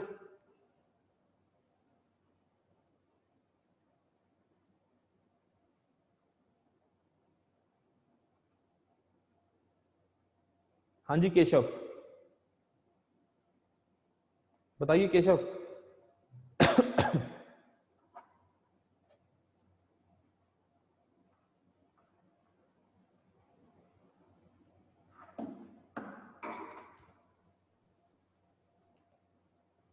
हाँ हाँ जी उत्तम बोलो यार फटाफट। हाँ जी सर, कोई भी कंट्री का जो इंटरनल जो भी उसके अफेयर्स होते हैं सर, मूवमेंट होते हैं, सिविल मूवमेंट्स हो गए या गवर्नेंस होती है, उससे क्या इफेक्ट होता है उसके फॉरेन पॉलिसी पे सर? मतलब दोबारा? अगर सर कोई भी कंट्री के जो इंटरनल अफेयर्स होते हैं, मतलब इंटरनल उसके जो भी चल रहे हैं कंट्री के अंदर में, गवर्नेंस का जो भी पॉलिसी होता है सिटीजन्स के लिए या सिटीजन्स के जो मूवमेंट होते हैं, उससे उसके फॉरेन पॉलिसी पे क्या इफेक्ट हो सकता है सर? सर जैसे जम्मू एंड कश्मीर है, उसका इंपैक्ट होगा हमारी फॉरेन पॉलिसी के ऊपर, बड़ा इंपैक्ट होता है। डोमेस्टिक पॉलिटिक्स का इंपैक्ट मैंने कल बताया था ना, डिटरमिनेंट्स ऑफ फॉरेन पॉलिसी में डोमेस्टिक इशू, है ना, वही इंपैक्ट हुआ यार। तो विथ रिलेशन टू चाइना। हाँ जी Lavina, I get to you. आप मेरे को एक बार मनप्रीत अरोड़ा मैम को मैसेज कर दो। Lavina, I will make sure that you are added in that group, don't worry. Pallavi, it will be till 9:30। हाँ जी मौसरी, प्लीज टेल मी, फटाफट बताइए। Sir it's audible? हाँ जी हाँ जी हाँ जी please. Okay, okay. Sir, one question is just hitting me in my heart. हाँ जी, That हाँ is, please don't rebuke me, okay? So I'm getting tremendous interest by your lecture. That's why I have so many thirst within me. The thing is that sir, अभी हमारे honourable prime minister ने थोड़े देर पहले बोला, ये pandemic में announce किए थे कि लोकल में vocal under the guidance of आत्मनिर्भर भारत। ठीक है, हाँ जी। तो sir I have the question, क्या ये फॉरेन पॉलिसी के ऊपर इफेक्ट कर सकता है एक्सेप्ट यूएसए? क्योंकि वो तो थोड़ा हंस रहा है, बाकी अपार्ट फ्रॉम यूएसए ये अनाउंसमेंट क्या फॉरेन पॉलिसी के ऊपर इफेक्ट कर सकता है? This is basically about internal manufacturing, or increasing the manufacturing capabilities so that we can reduce our dependence upon China. ठीक है, so this will impact India-China relationships because this will help India become a manufacturing hub, right? Because there is a kind of anger or resentment in the countries that the countries do not want to do trade with China and but they do not have any other option. So it is very logical and it is very right for India to take that stand where India can say to the world, now we are also the manufacturing hub, do trade with us. ठीक है? Means this announcement for only China or not others. Just a minute. So the idea bit of Atmanirbhar Bharat or vocal for local, whatever the idea that Prime Minister gave, is with regard to India becoming the next manufacturing hub of the world and the countries doing trade with India. That is the idea of Atmanirbhar Bharat. Okay, thank you. Yes, Kishore. Kishore, फटाफट बोलो. Kishore, फटाफट बोलो.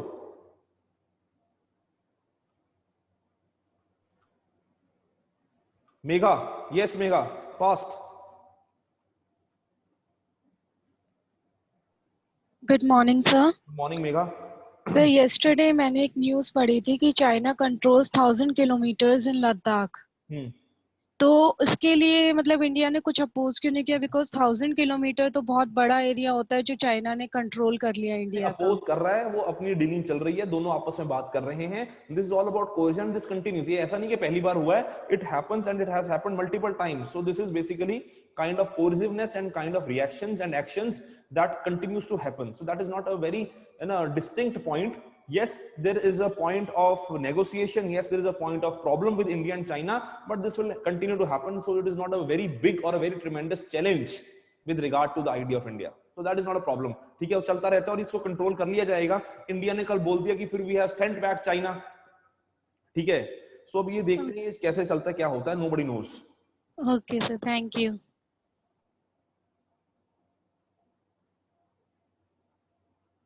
ठीक है, उत्तम, तुम्हारा doubt मैंने पहले भी लिया था, तुम एक ही बार में डाउट पूछा करो. अगर अभी कोई डाउट है तो मैसेज कर दो.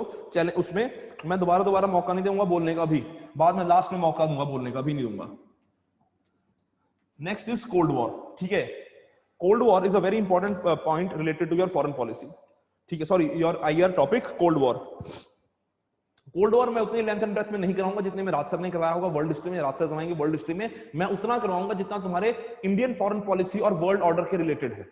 ठीक है, it is the part of your syllabus. The questions are asked regularly from Cold War. The questions are asked regularly from Cold War because with Cold War you have to understand NAM. तो NAM और Cold War मैं simultaneously करवा दूंगा, साथ-साथ करवा दूंगा. तो अब NAM और Cold War साथ-साथ सुन लो और उसके ऊपर हम चर्चा करते रहेंगे. चलो, Cold War basically can be understood. Cold War can be basically understood with the idea of ideological war with the countries. ठीक है, ideological war और ideological problem with the countries are can be understood with the idea of Cold War. ठीक है, कि जब countries में बात आती थी तो इन्होंने बोल दिया कि दो ब्लॉक्स बन गए, यूएसए और यूएसएसआर. ठीक है, USA and USSR became the two blocks of Cold War.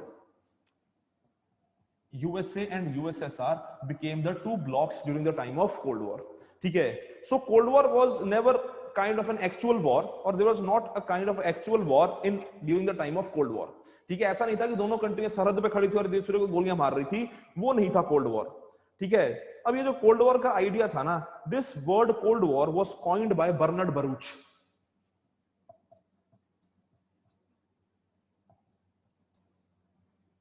Bernard Baruch coined the term Cold War. ठीक है, Bernard Baruch coined the term Cold War and Bernard Baruch basically coined the term Cold War and this was further substantiated and further justified or further included by the likes of Winston Churchill. ठीक है, Winston Churchill said, when Winston Churchill gave a historic statement where he said that the Iron Curtain has descended over. Winston Churchill ने जब बड़े ऐसे एक statement दिया, he said that the Iron Curtain has descended over the Eastern European countries. उसका मतलब था that the Cold War has officially started. ठीक है, कागजों में कोई डेट नहीं है कि कोल्ड वॉर कब स्टार्ट हुआ, कोई साल नहीं है कोल्ड वॉर कब स्टार्ट हुआ, पर yes, Winston Churchill gave the statement that the Iron Curtain has descended over Eastern Europe. That means that is the official recognition of the idea of Cold War. Are you getting my point? Right? And this word Cold War was popularized by a journalist by the name of Walter Lippmann. There was a journalist, Walter Lippmann, who popularized the term Cold War. ठीक है, तो इन्होंने cold war की term को और ज्यादा popularise कर दिया, वॉल्टर लिपमैन ने. अब हुआ क्या कि कई लोग कहते हैं कि जो कोल्ड वॉर है ये ऑफिशियली स्टार्ट हो गया था, या कोल्ड वॉर का जो बीज रखे गए थे, सीड्स रखे गए थे 1917 में रख दिए गए थे।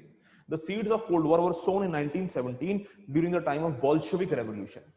ठीक है, बोल्शेविक रेवोल्यूशन का मतलब क्या है कि जो रशिया ने 1971 में जार से आजादी ली थी और यूएस से रशिया जो था इंडिपेंडेंट नेशन बन गया था, उन्होंने अपना राजा जो था जार जो था उसको हटा दिया था, लोगों ने रिवोल्ट किया था, वहां पे मार्क्सिस्ट रेवोल्यूशन हुआ था, बोल्शेविक रेवोल्यूशन हुआ था, जिसके लीडर कौन थे? लेनिन। और 1917 में जो आपके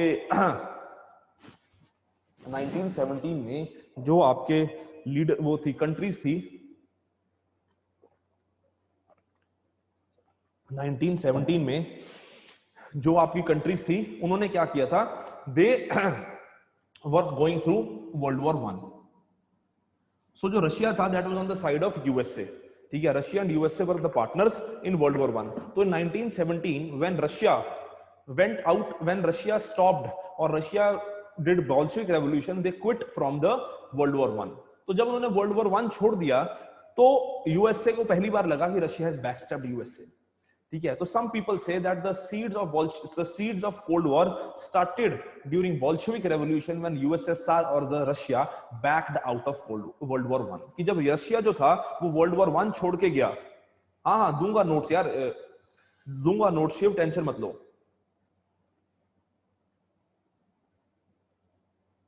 नहीं पीडीएफ जो कल भेजे हैं सर ने, जो भेजे हैं they are not part of syllabus यार, they are just generic reading. ठीक है, you will not get immense questions और questions from that, just go through it once. उसमें से सिर्फ NAM 2.0 जो है ना सिंपल, वो पढ़ लो, सारी डॉक्यूमेंट पढ़ने की जरूरत नहीं है। Harman read NAM 2.0 only, from that do not read the entire document. ठीक है, I will be sending you certain notes on regular basis. ठीक है, जो टॉपिक होता जाएगा उसके नोट्स भेजता जाऊंगा, या उससे पहले नोट्स भेजता जाऊंगा, उसकी टेंशन मत लो। ठीक है, चलो इसको कोल्ड वॉर सुन लो। ठीक है, कोल्ड वॉर में मैं बता रहा था आपको कि, और जो दूसरा भी पूछ रहे थे कि नोट्स सर, नोट्स लिखवाऊंगा, धीरे धीरे लिखवाऊंगा। सर इंडियन डिप्लोमेसी कुछ नहीं होती, इंडियन डिप्लोमेसी का ऐसा कोई नाम नहीं है सर। चाइना की डिप्लोमेसी का सिर्फ इकोनॉमिक डिप्लोमेसी, चेकबुक डिप्लोमेसी है सत्या। ठीक है, अभी बता रहा हूं नंदनी बता रहा हूं, सुनो। हाँ, तो मैं बता रहा हूं कि बोल्शेविक रेवोल्यूशन 1917 में हुआ। तो जब बोल्शेविक रेवोल्यूशन 1917 में हुआ, उस टाइम के ऊपर यूएसएसआर जो था, रशिया जो था, उसने छोड़ दिया वर्ल्ड वॉर 1। तो जब रशिया वर्ल्ड वॉर 1 छोड़ के चला गया, उस टाइम के ऊपर कंट्री यूएसए को लगा कि यूएसए के साथ धोखा हो गया। ठीक है, तो उस टाइम के ऊपर सीड जो थे वो रख दिए गए, किस चीज के लेके? आपके कोल्ड वॉर को लेके, ऐसा कुछ लोग कहते हैं, पर ऑफिशियल कोई डेट नहीं है, इसलिए कहा नहीं जा सकता। उसके अलावा ये कहा जाता है कि कुछ डेवलपमेंट्स ऐसी हुई वर्ल्ड वॉर 2 के टाइम के ऊपर which are responsible for cold war. ठीक है, वो डेवलपमेंट्स कौन सी थी? और कुछ कंट्रीज की और यूएसए और रशिया की फॉरेन पॉलिसी भी डिपेंडेंट है या रिस्पॉन्सिबल है कोल्ड वॉर के लिए।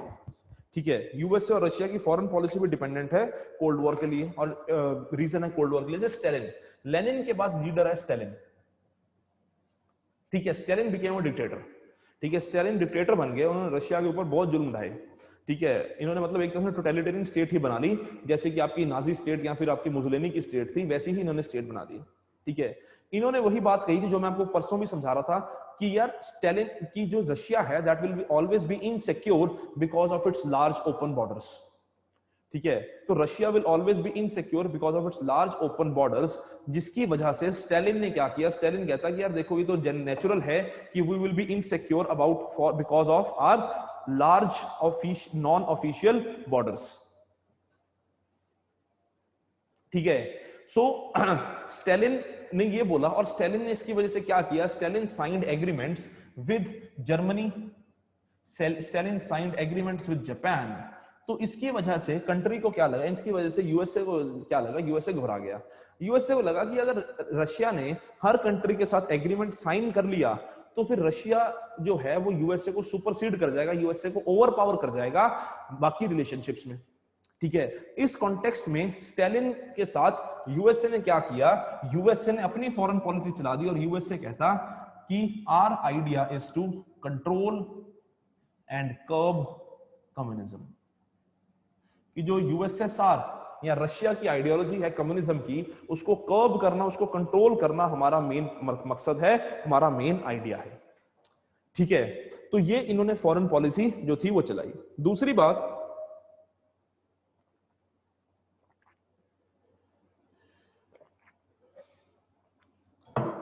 ठीक है, दूसरी बात क्या हुई कि वर्ल्ड वॉर 2 में एक बड़ा ही इंपॉर्टेंट पॉइंट आया जब वर्ल्ड वॉर 2 एंड होने वाली थी।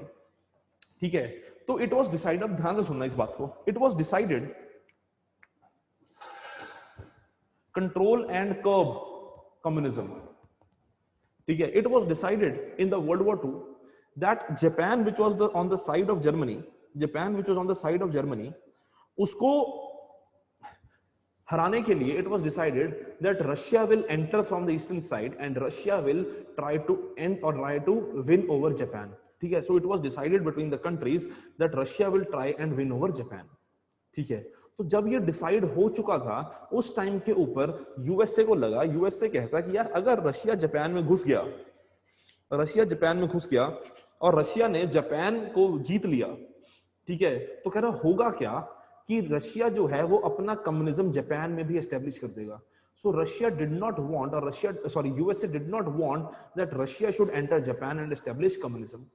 This is the reason that USA immediately started bombing Japan and even bombed Hiroshima and Nagasaki with the atom bombs. ठीक है, because USA did not want that Russia should enter Japan and form this communist state or take Japan under its own influence. So what did USA did? USA bombed Japan, and Russia was so much surprised by the action of USA that Russia said that we cannot trust USA. कह रहे USA ने इतना बड़ा धोखा दे दिया हमें कि USA ने हमें बोला और हमने ये डिसाइड किया सबने मिलके कि हम जापान एंटर करेंगे और जापान को कंट्रोल करेंगे, और उधर से यूएसए ने बॉम्ब कर दिया और साथ ही साथ एटम बॉम्ब। तो रशिया कहता कि पहली बात तो ये एटम बॉम्ब बनाए क्यों और बनाए कब? क्योंकि उन्होंने बोला कि हम तो अलाइज थे, हम तो मित्र हैं, और मित्रों को तो या दोस्तों को तो एक दूसरे की सारी बात पता होती है। तो जो यूएसए का प्रोजेक्ट था जिसका नाम था मैनहट्टन प्रोजेक्ट,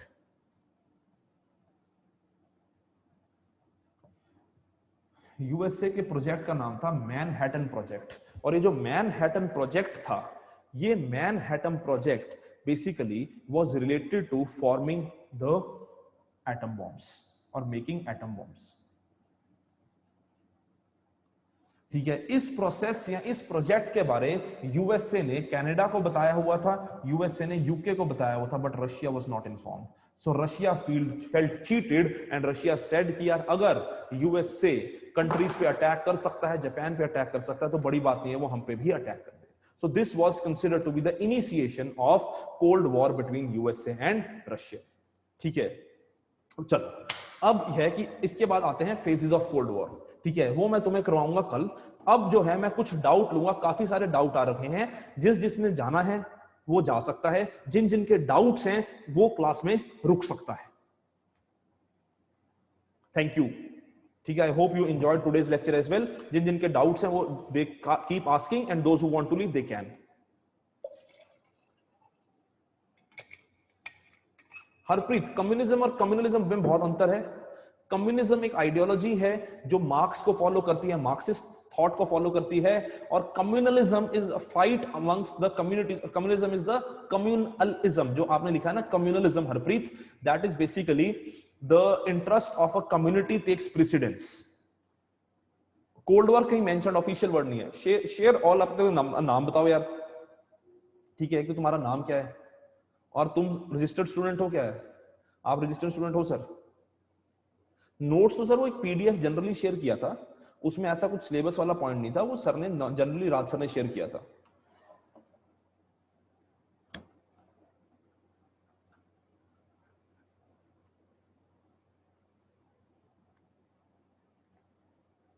अरे शेयर ऑल नाम तो बताओ अपना यार। कहां नहीं आया नोट्स? तुम्हें व्हाट्सएप पे आया नहीं आया? तुम रजिस्टर्ड स्टूडेंट हो, मैं 3 सवाल तुमसे पूछ रहा हूं, तुम यही लिखे जा रहे हो notes not came, notes not came.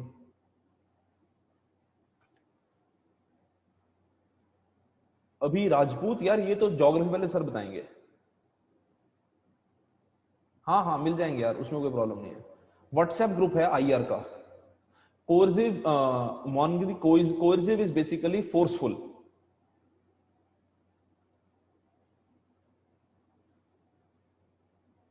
Sir India is a लक्ष्य, India is a responsible nuclear country, कि इंडिया इतने सालों से न्यूक्लियर कंट्री है, इंडिया इतने सालों से न्यूक्लियर कंट्री है, इतने सालों से न्यूक्लियर पावर है, but still India never ever never gave nuclear power to nuclear deals or nuclear instruments or weapons to any country, and India did not misuse its nuclear power.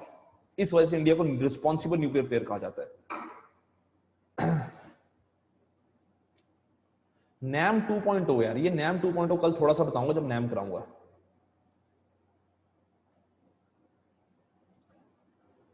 बिल्कुल बिल्कुल कन्नू, you will tell Manpreet ma'am, and Manpreet ma'am will add you into that.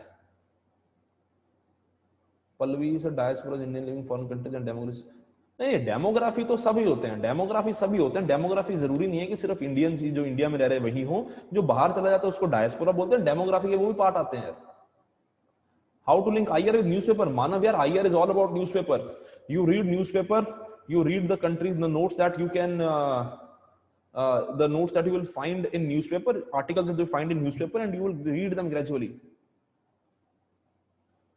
हाँ, जब time आएगा थोड़ा थोड़ा बताऊंगा. This will not be discussed in length and breadth, Pankaj, but yes, I'll tell you when the time comes.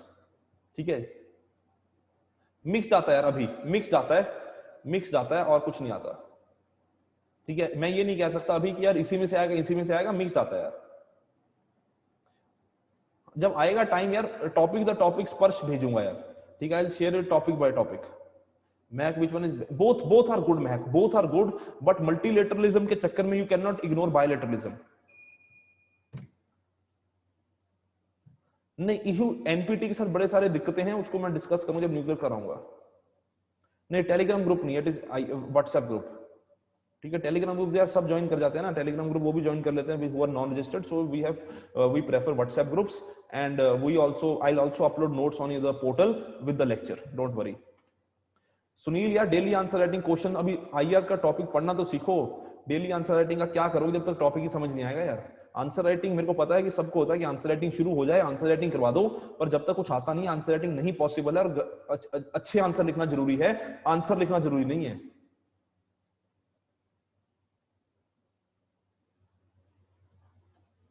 ठीक है जी. What Walterman ने US cold war के टर्म को पॉपुलराइज कर दिया. Newspaper is, there is no replacement for newspaper. Pallavi, you said that Japan no, because USA was very powerful that any country could take action against USA. सत्य. राजू पूछ रहा है what steps India can adopt. यार ये तो तुम सोचो थोड़ा सा. Raju, you think, then we'll discuss. तुम भी तो सोचोगे कुछ.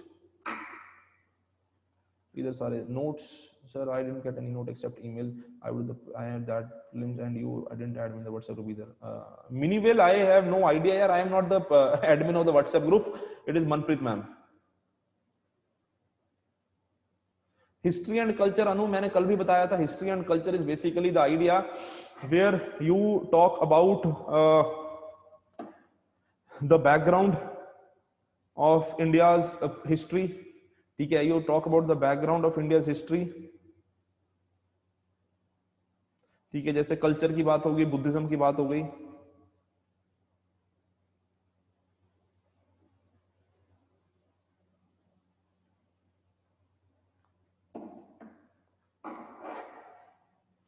डी हाइफनेशन होता है कि खत्म करना, एक से दूसरे को खत्म करना, that is de hyphenation.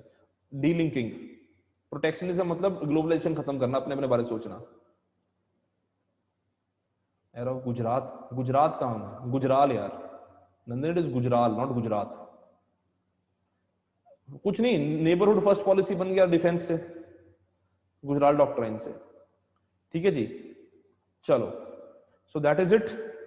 Thank you very much.